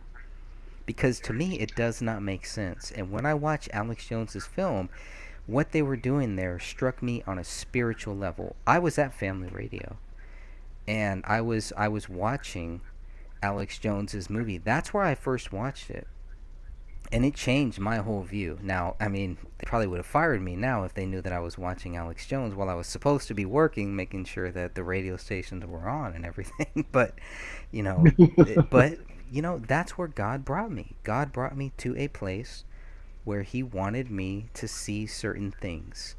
And Family Radio, working there, really in the most, I mean, out of everything that I've been through in my whole life, working at Family Radio helped me get spiritually right. All of the other drama, all of the teenage drama, all that stuff, none of that really helped me get right with Jesus Christ. Working at Family Radio did. It changed my whole life. And and that's why with Family Radio I have this love-hate thing where it's like, there's way more good that happened working at Family Radio. I would not change that. But there was a lot of bad things there too. Yeah, and we understand that. But one of the things that I want to emphasize is that sacrifice of care. They're sacrificing, they're making a blood sacrifice in that. Right. And they're putting it in the fire. They're putting children through the fire. They are dedicating their energies to a deity, and they're in that. And that is the evil that I see, and that's the thing that drew me there too, is I know they're worshiping and putting forth idolatry. That is not what we should be doing in any case, anywhere. And that sacrifice of that little, quote, baby is backed up by the sacrifice of thousands and thousands of children in abortion daily. Right. So it's a blood sacrifice, and it could, I don't know, but I think it does, represents a blood sacrifice brought to the deity to give them power. Why? Why do they need that kind of power? What are they doing? Because they are following after Satan and the angels that have fallen, and they are doing it for their own advancement and for advancement of things that maybe they truly don't understand. Or if they do, they know the backstory and are fully supporting the evil that will come. So that's what I say. Because that is what really made me think, wow, they're sacrificing like the old Israelites and the people in the Middle East did. They're sacrificing to false gods, false ones that are idols, that are neither living or breathing. And if they are, they're demonically controlled. How horrible. That's the kind of thing that I think about. And these people are deceived and are blind and don't know their left hand from their right. And they think they've got it all in their hand, and they have nothing. It's all in the wind. And they're in the wind, and they don't realize it, and it's leading to their destruction. And that's the hurtful thing and the love thing that I think. We need to reach out to them and maybe get one to come out. There have been some that have come out of it. And that's the thing that I think about. When I'm protesting there, I'm thinking, I'm protesting in the name of the Father. I'm coming out here to reach and touch one of those that looks like the devil. But they might be the saint that the Father is looking for, just like he chose Paul. One that was killing the believers, killing the followers of the Son, who were attacking and taking them to prison and beating them, and was at the stoning of Stephanus. So we need to love those people, because who knows, they might be a brother in a year or two. And you don't want to be one where they come back and say, man, where were you? You were protesting. Okay, that I can understand it. But why all the nastiness? Amen. You don't want to be nasty and evil and speaking, like a mocker or one of the worldlings, as I call them. You want to speak as a believer who truly believes in love and extending your hand to your neighbor. And that's what is important, and understanding that they are deceived and they're following an idol, a thing made of wood. Yeah, there are demons that maybe support that, but those demons have no real power over this world, over in their little sphere, which can be quite strong. But we have to understand that who is stronger? Greater is he that is in us than he that is in the world, including Satan and all of his angels and all the powers of earth and of the universe even. When it's compared to the Father, is nothing. So we are thankful even in the losing, because we know in the end he is victorious. And so we go to Bohemian Grove to protest the evil, recognizing what good might be there, but also recognizing that evil is dwelt there in the past and has been noted even by the natives, and that we are there to protest in the name of the Father that that land one day, which is really all the believers' land, not their land, is going to be purged and cleansed and made right again. So that's kind of what I was there praying for that day to come, and looking for hopefully some to come out of that which has deceived them into such foolish folly of following demonic foolishness and going into spiritualism and of that nature. They need to come out. And some are quite happy there and think, listen to him. He doesn't know the power I control. I can say it and it happens. I'm like, wait a minute, I am a God. And no, you're not. And you will pay for that. Because if you take on the robe of the Most High, it's too big, too heavy, too hot, and too much for you. Because it requires righteousness, which we don't have. So with that, I'll close with a brief prayer here. Thank you. And then we will go forth to the next time. Heavenly Father, I do thank you for this day. I do thank you for Greg and the pursuit of truth, because that's pursuing you, Father, and your word, and your Son, and the reality of you being creator. I thank you for my wife, my son, and my family, and I pray that you would be with Israel and Jerusalem, and Netanyahu, Putin, and Trump, and all of those who are working together to rule.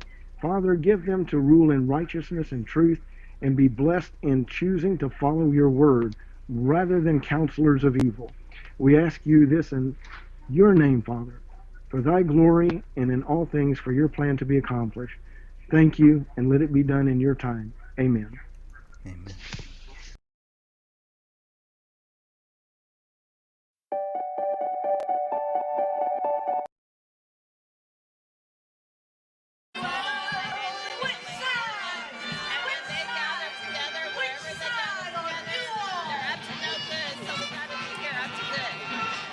What importance do you think the Grove plays, overall in starting these wars? It's sort of a warmonger haven, isn't it? I think it's a big part in, I know they discuss these geopolitical strategies and how do we profit off of other people's misery, and that's exactly what's happening, whether they're bankers or war profiteers or Monsanto executives or whatever, they're profiting off of people's misery. And the thing is we're not putting our foot down, foot down. We're putting our feet down and saying, no more, no way. You know, and that's what we have to do, and it has to go beyond campouts. We really have to be more radical and militant in our approach to these people. What are your thoughts on the cremation of care? Well, you know, I don't think they care anyway. So what they're just doing is saying we're going to have however long we're going to be here of debauchery, and we're not going to worry about our jobs or our families, but they couldn't care less about us. Most normal people go summer camping with their family, but why is it that these elitists need to go camping with each other? I can't think like that. You know, they have a different lifestyle than I've ever had. I mean, why does Barack Obama have to go to like places like Martha's Vineyard for his vacation when we can't even afford to go on vacation?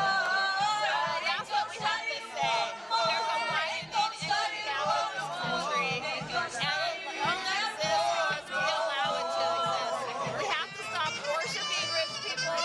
We have to start resenting them and say the only reason you're rich is because you raped and murdered and exploited and stole from me, my parents, my grandparents, and forever. So this land isn't theirs, the wealth isn't theirs, it belongs to all of us, and we have to stop going, oh, it's so awesome that they get to do this. No, we have to resent them. We have to start being militant in that resentment. I don't have a problem saying that these people are criminals. You know, they call them the 1%, but guess what? I walked down there. There's dozens of cops. They're in the same income and class we are, but they're protecting them. And guess what? We're paying for it. We're paying for these people to be protected. And we have to resent that. We have to call them out. And the cops should be here protecting us from them. We need to be protected from them. They don't need to be protected from us. Thanks for coming. Appreciate it. One final message. If you had a message for the Bohemian Grove scumbags, what would it be? We're after you. We're on to you. And we're not going to let you do it one more time. You know, that this country, this world doesn't belong to you. It belongs to us. And you've had enough time to destroy it. We're here to rebuild it. And your days are numbered. Thank you. Yay, Occupy! Even though the cremation of care is a symbolic sacrifice, we know that they actually do get their money and power from real killing sacrifice. 1 million dead Iraqis. My own son. Yeah. You know, Loren was just in Fukushima. I mean, the Manhattan Project was conceived out there. Yes. You know, so fuck them. Just fuck them all to fucking hell. That's all. Hi. And you could quote her on that. Fuck them to fucking hell. I'll second it. Thanks for coming. Right, Andy. Thank you. You heard they're demanding a recount in Wisconsin for the Scott Walker. Are they? Right? Yeah, they found voting impropriety. Serious voting impropriety. Catch her up a little Well, because bit. the police and the firefighters were in support of it.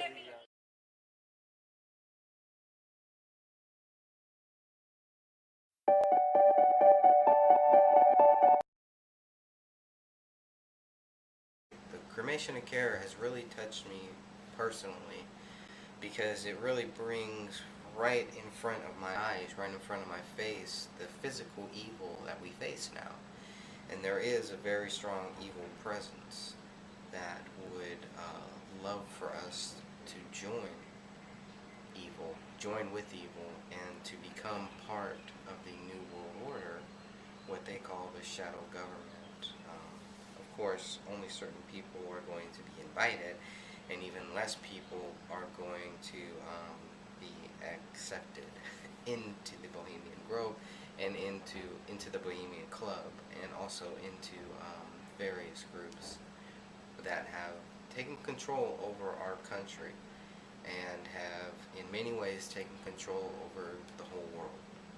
So this is a global fight. It's a global struggle, and we are just going to let the world know that there are people who will resist this evil. We are not just going to join forces with the evil because of how powerful it is, because of how big it is. We are going to continue to fight this evil because we don't have any other choice. If you've already came to the conclusion that you are not going to join evil, then you already stand with us. Confident.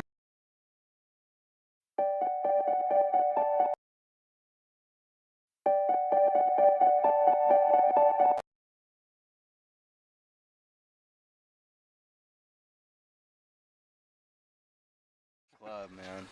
That's awesome. I got ass raped. Does that say woof on it? The little one? Yeah, I'll be back up here in August too. So. Okay. That is pretty cool.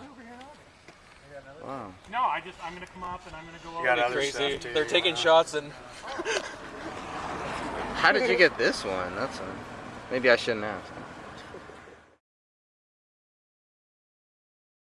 Let's get real, people. Bohemian Grove is about control. Bilderberg is about control. Just Google them. Forget conspiracy theories. It's just about control. Conspiracy theories are what people talk about if they just want to gloss over the subject. We're not glossing over anything. We have sheriffs out here that are protecting the Grove on the private property, okay? So, first of all, we're doing, our tax money going to their private grove here. It's not just their own personal security. And they're even putting barricades up so we can't even park on the side of the road like normal people would park on the side of the road, So, it's all about control. What they want is more for them and less for us.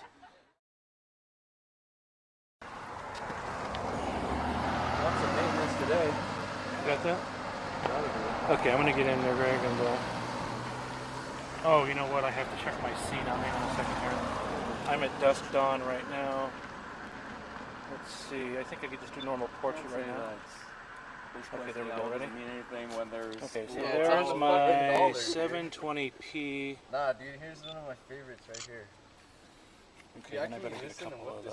So, Walking Bohemia's Home. Dude, you'll trip out.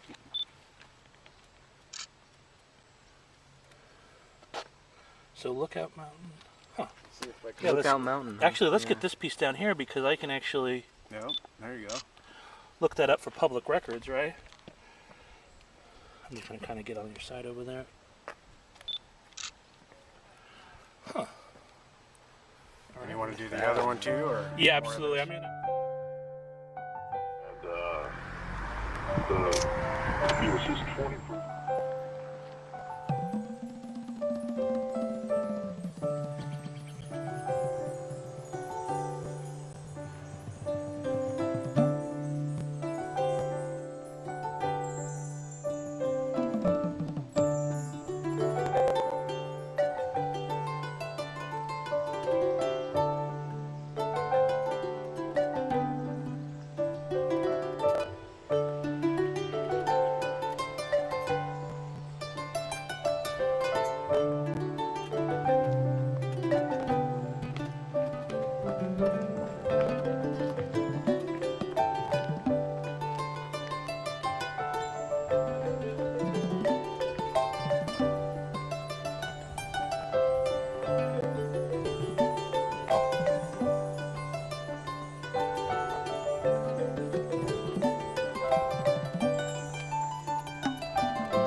This is what we need the bullhorn for right here. Hey, we got a bunch of magazines and cool information over here. Let us know if you can help.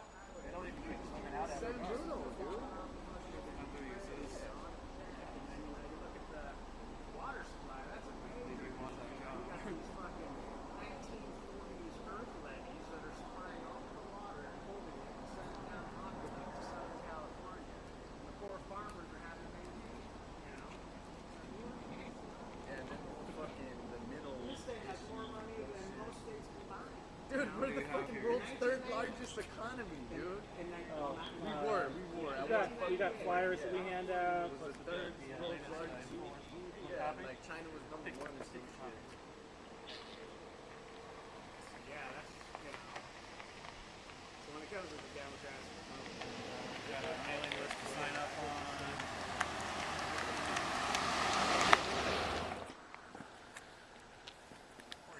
Hey, all right, how's it going? We're with Beautiful. InfoWars and We Are Change if you have any information about the Grove. So. I don't. Okay. Good luck. Thank you. Thank you. He almost stopped. Rejected at the Grove. He probably might be an employee. He's got to park all the way down there and Absolutely, walk man, all right? the way back. It sucks. You're going to take care of their own employees. Oh, is that a woman? We Are Change InfoWars. Let us know about Bohemian Grove. That's a lady. She might be in. Yeah, but she might be parking too. There's actually one. There was. Well, think about it. If you've got a husband that's a member, so you would drive him down Sure, and leave, and right? then leave, yeah. Yeah.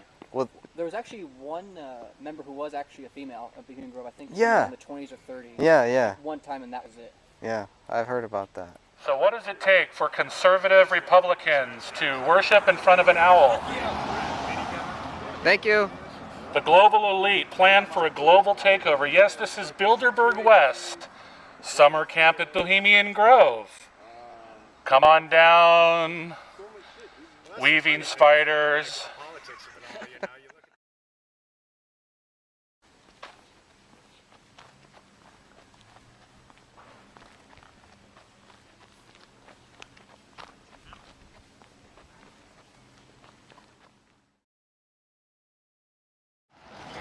Bilderberg West. Oh, what's that? Welcome to Hey, look. Bilderberg West. That looks like a big fireplace. Wonder what they're burning in there. That must be where they're burning this. I don't know.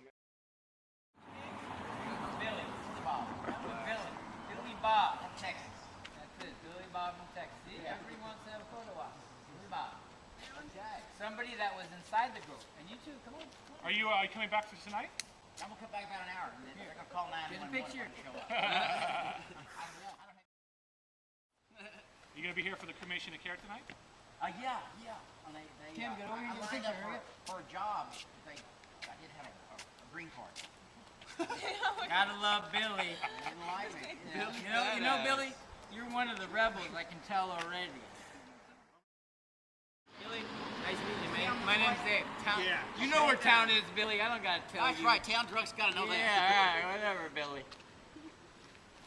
Nice meeting you, Billy. Okay. You're always running from something.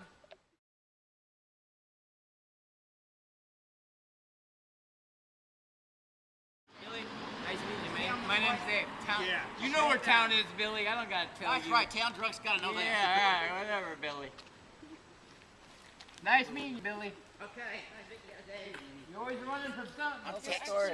Huh? Tell us a story. From the inside. Oh, from Texas? Well, we battled the Mexicans at the Alamo. Gotta love Billy Bob. You know the last thing we said? The Mexicans are coming and we don't have jobs. What you guys doing here? The Mexicans are coming. And we don't have jobs. So Did you get it?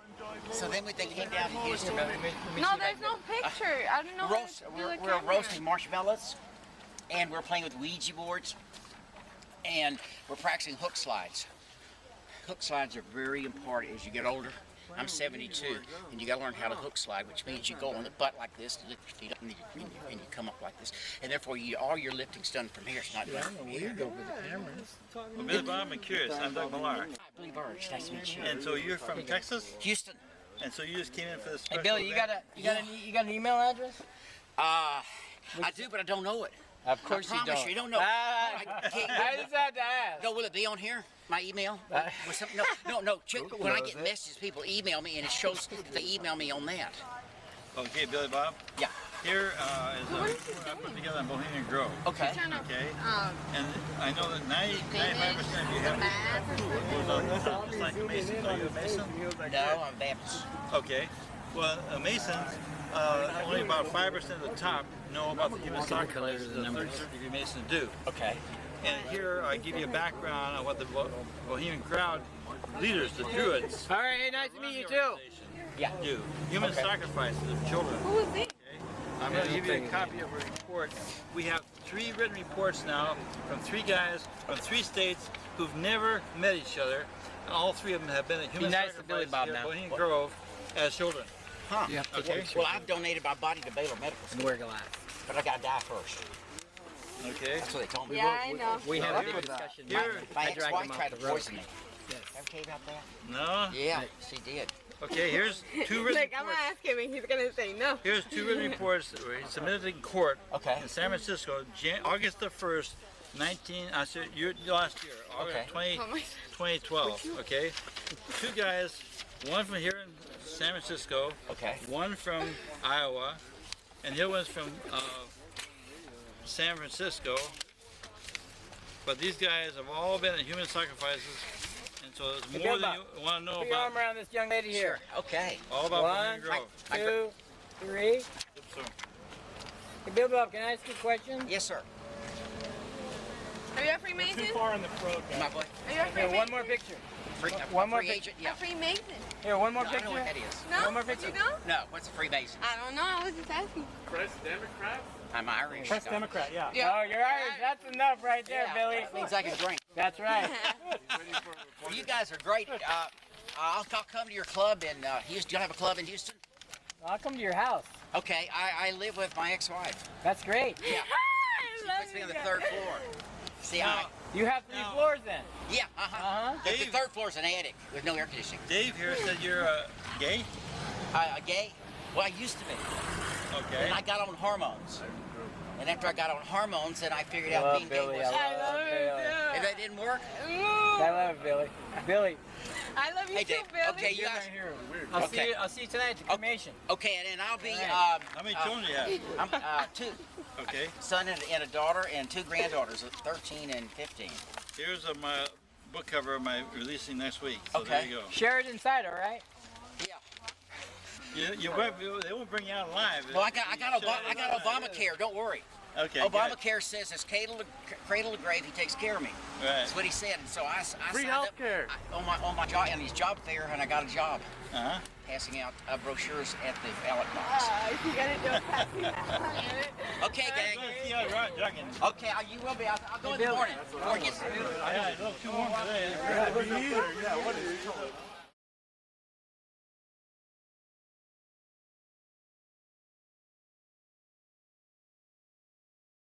What do you think? Here we have a FedEx I mean, you're here with us. car leaving. With us. What's your name?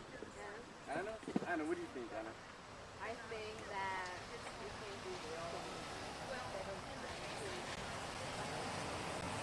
Wait, do you think that we can... You're saying that How conservative can you actually be and worship in front of an owl? That's what my question is. My grandpa knew the guy was following. I don't care all about the other disinformation. Pinsky. Global elite. Take notice that we will not follow your directions. Alright, so we have here what appears to be a light. Some type of light in the grove.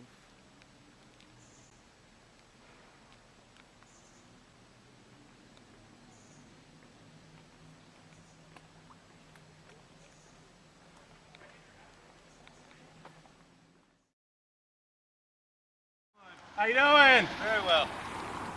How you doing? I'm a little tired right now because I've been standing all day. It's about 4 o'clock. We've just been hanging out here at the Bohemian Grove, Bilderberg West, the Illuminati. as some would call them. And I'm just here to expose and bring light to this as best as I can. I'm not a hero. I know people out there are better than me and can do a way better job, but I'm just flesh and bag of bones here, you know, another body, doing my best to photograph and cover what's going on. So hopefully the fruits of our labor will actually, you know, expose what's going on. And, you know, we're not the first people to do this. They've been doing this for years. Over the past 20 years, they've been trying, even longer than 20 years, they've been trying to expose this.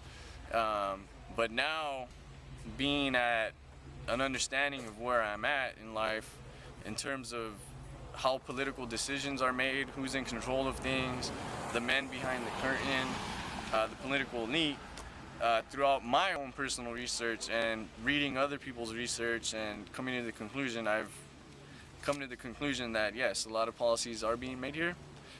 This is where the atomic bomb was discussed, and they put that plan into fruition. Presidents are selected and chosen here. Major media people are basically blackballed. You know, major media outlets do not cover this place. Complete blackout in the media. I haven't seen any Fox, ABC News, CBS, CNN reporters out here. So that just shows me that, you know, tons of powerful people meeting together. Shouldn't it be a sensational news piece or a newsworthy topic? But apparently it isn't in this day and age. So it's up to us, the independent journalists and real freelance people, to come out here and document what they can and do their part in the American experiment known as the United States Republic, and utilize the First Amendment. Because the moment you stop utilizing your rights, well, you just say, hey, look, I don't want them anymore, so just take them. So we're out here doing that as well. Again, I'm Eddie from We Are Change East Bay, and those are just some of my 2 cents as to why I'm here and why I'm doing this. So hopefully within, I don't know, we just don't know.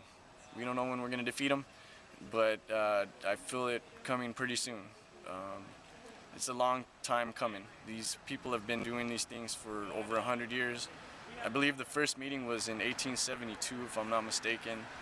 And ever since then, it's been going on here. We have wealthy, rich oil tycoons, business tycoons, banking elites, and the like. So you can look up the former guest lists of who was here and see where they are in terms of where their career went. You know, so it's up to you. Again, I know a lot of you out there are better than me. I know you could do a way better job than anything I can. So I encourage that. Get off your ass. Go do something. Make a better YouTube video than what I'm doing. Get your ass out here. You know? What are you doing on a Saturday? Next week. Come out here. Stop by. You know, it's all about having presence. And I don't see it this year. There's a lot of weird things going on with the websites on the net. I guess they said there was no event or whatnot, but we're here. And tonight is the cremation of care, so we'll just see how it goes. I'll see you next time. So here we are in front of Bohemian Grove for yet another year. I would, you know, we're going to be up here every single year until some of this crap stops. You know, these guys call themselves conservative Republicans. I mean, they vote Republican. And the thing is that they're not.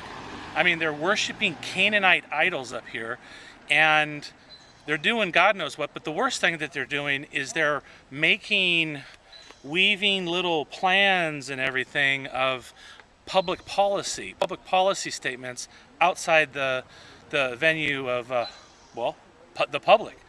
And that's why we're up here. We're up here because we're trying to expose this stuff, trying to expose the Grove,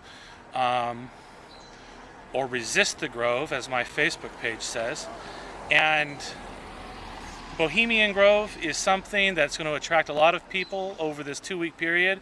It's always like this second week to third week in July. And we're going to be up here talking about these guys who are not conservatives. They are mostly Fabians. They're mostly anything other than conservatives, quite frankly. You know, I don't know all the politics that these guys have inside, but all I know is that they're trying to control us. They are taking back their corporate directives. They're taking back their governmental directives. back to all their respective little boroughs throughout the country and throughout the world, and they're making us follow those policies. There's no voting inside here. There's nobody inside here taking notes. There's no stenographers. Nobody is sitting down and saying what these guys are talking about. They're just talking about it. And then they get to go back and magically come up with all these policies back at our government houses, back at our Senate, back at our House of Representatives, back at their representatives, England, if they have people from there, or Germany, or wherever they're coming from. And then they get to say, oh yeah, well, we just came up with these ideas. Well, no, they didn't. I mean, they came up with these ideas here at the Grove. And, you know, they've been doing this forever. Nixon and, you know, nuclear policy for Manhattan Project and all the popular stuff that's already in the newspaper. So, you know, I know Sonoma County Free Press has got archives. There are archives on Bohemian Grove. So I encourage everybody to go look at those archives that are online, and then we are also going to find more archives as well and put them online. But I encourage you to do research. Do research into the owl. Do research into why they come here. I mean, why do these guys come here in the first place? I mean, it's not just to get together with a bunch of guys and pee in the forest, okay? I mean, there's other reasons why these guys are here. And it's not just a big summer camp, guys. We call it Bilderberg West. The Bilderberg West Bohemian Grove Illuminati Summer Camp. And yeah, I mean, look, if I'm going to go on a summer vacation, I'm going to go with my family, right? And these guys are here, what is it, kind of like a Boy Scout camp, except for rich elitist guys who want to control everyone. So, see the endless lines of Sonoma County here on both sides. Don't know why. It wasn't like that last year. Nothing sinister about it, but it does seem.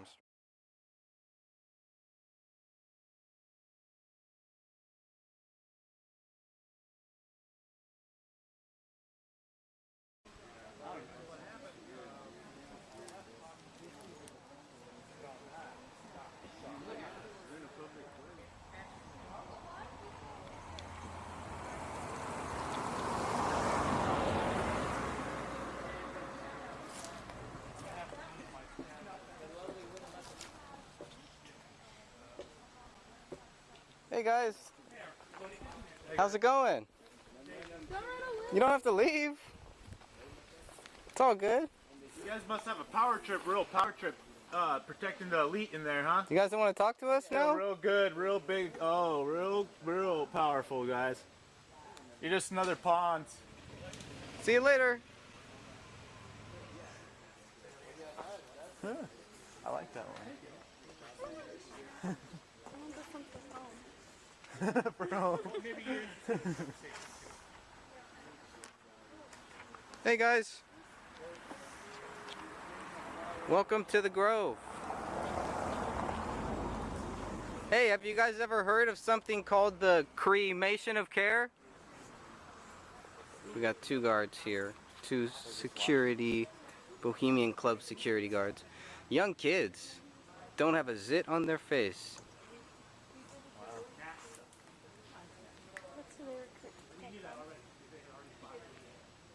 Please do not sacrifice your care. Keep your care.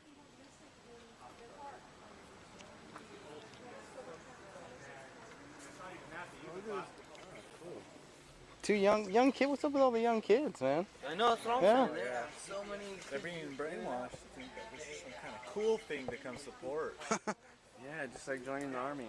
Yeah, exactly. You get to fucking live Gears of War, whatever the fuck the latest game is, right? You guys are almost close. Why don't you just come over here on this side and just come chill with us? You love the Grove, huh?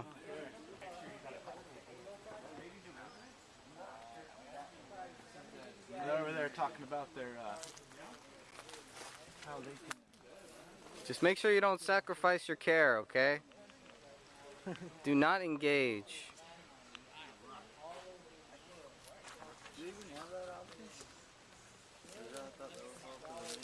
Oh yeah, you're right. Yeah, you guys aren't worthy enough for that. You might as well be over here with us then. Who do you guys think you are? They're not your friends. The wrong side. There is a 40-foot owl. Have you guys seen it? You guys seen the 40-foot owl? I'm missing a 40-foot owl. Somebody stole it. I hear it's in here. It eats children. It barbecues and roasts them. That's what Yeah, you guys get paid for this? It's a great job. It's awesome.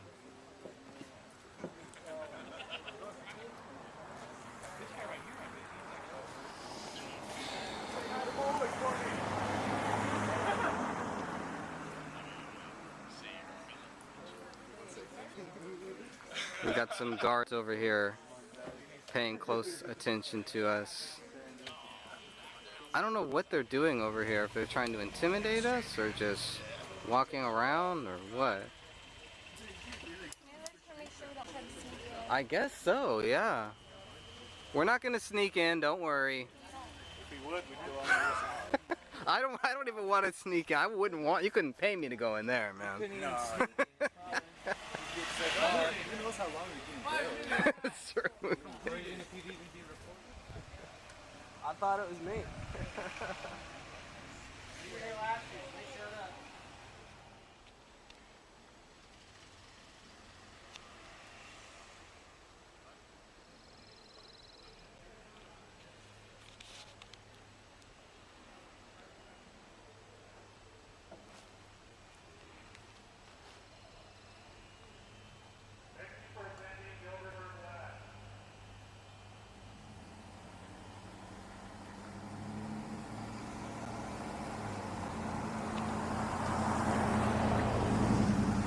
We got a couple of the guards here wondering about seeing what we're up to.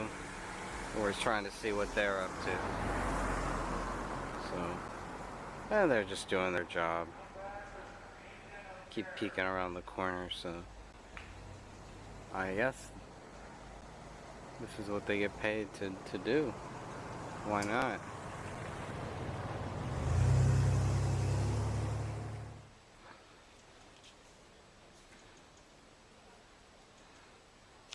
Hey guys!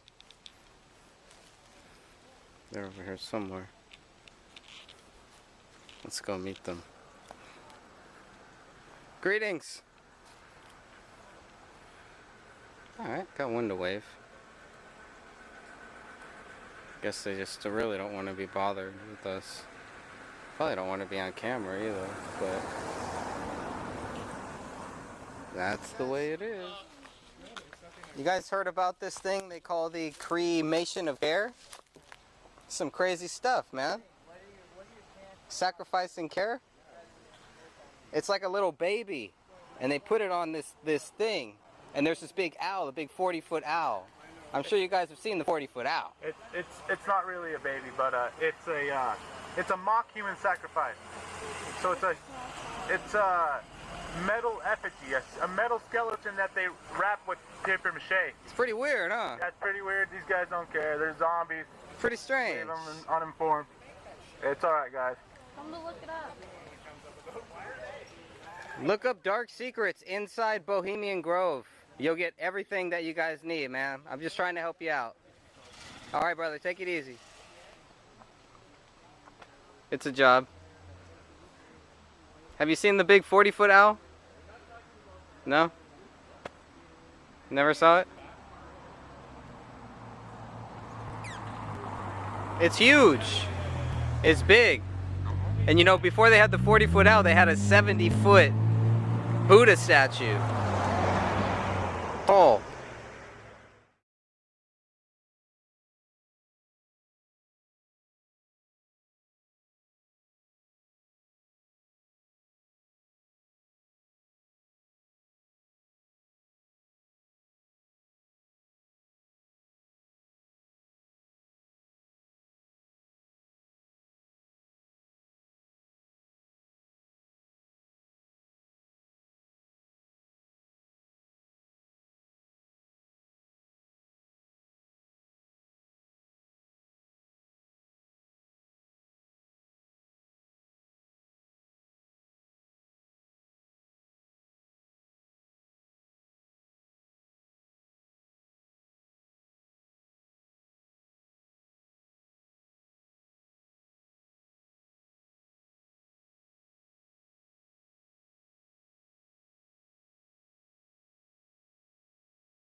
I guess they're doing some satanic stuff there or something. Some type of ritual there.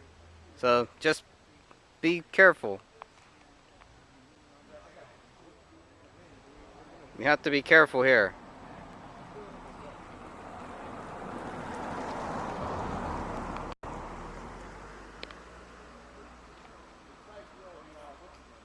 Are you a Christian? Do you believe in God?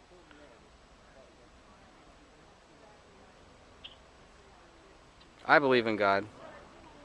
What they do here really bothers me. It should bother us all, though.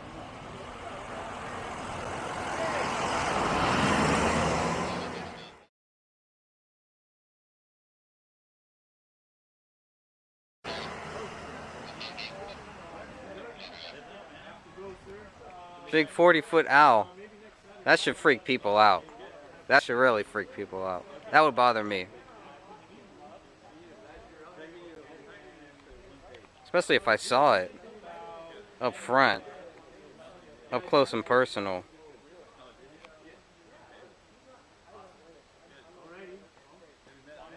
Well, you have a good day. We're on our way out.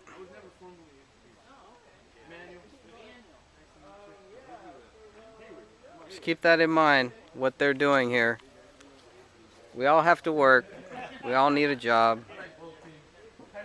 But they're sacrificing care. If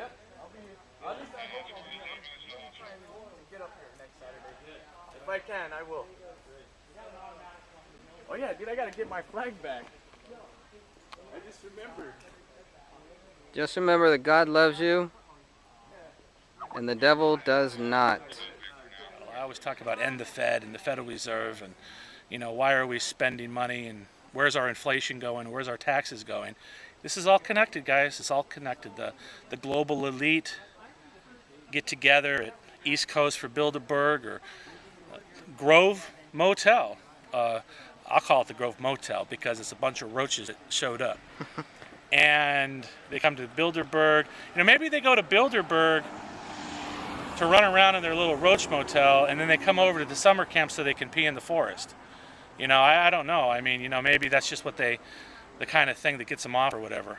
And so we're done with it. We're really done with it. We're going to tell you, you're not going to keep on getting away with it because we're going to hold you accountable, and people are going to keep on learning about this, and there's going to be more people that will learn about it.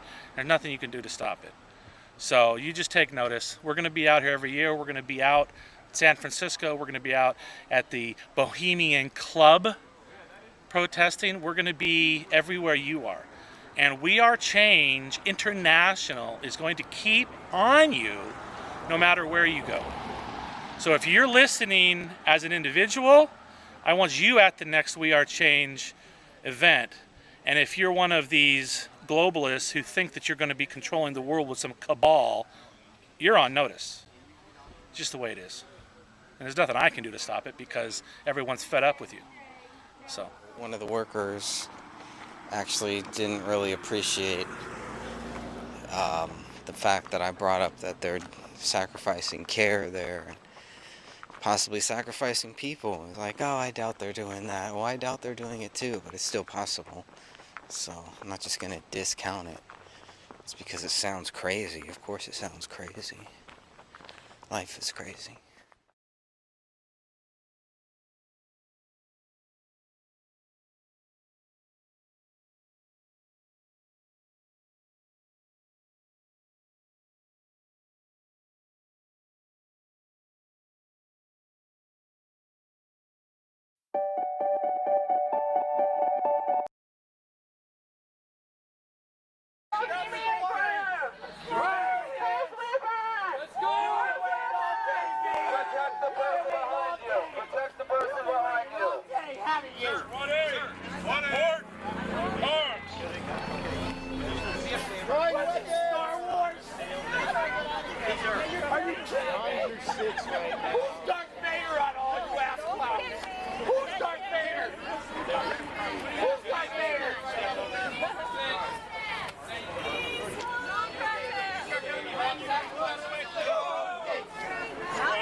Wait, I'm not. Get back. Get back. Get back here. Get back.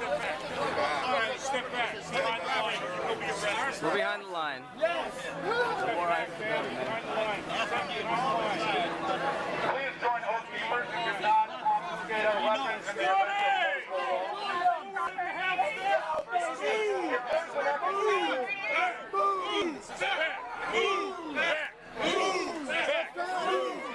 Real tough guy. Coach.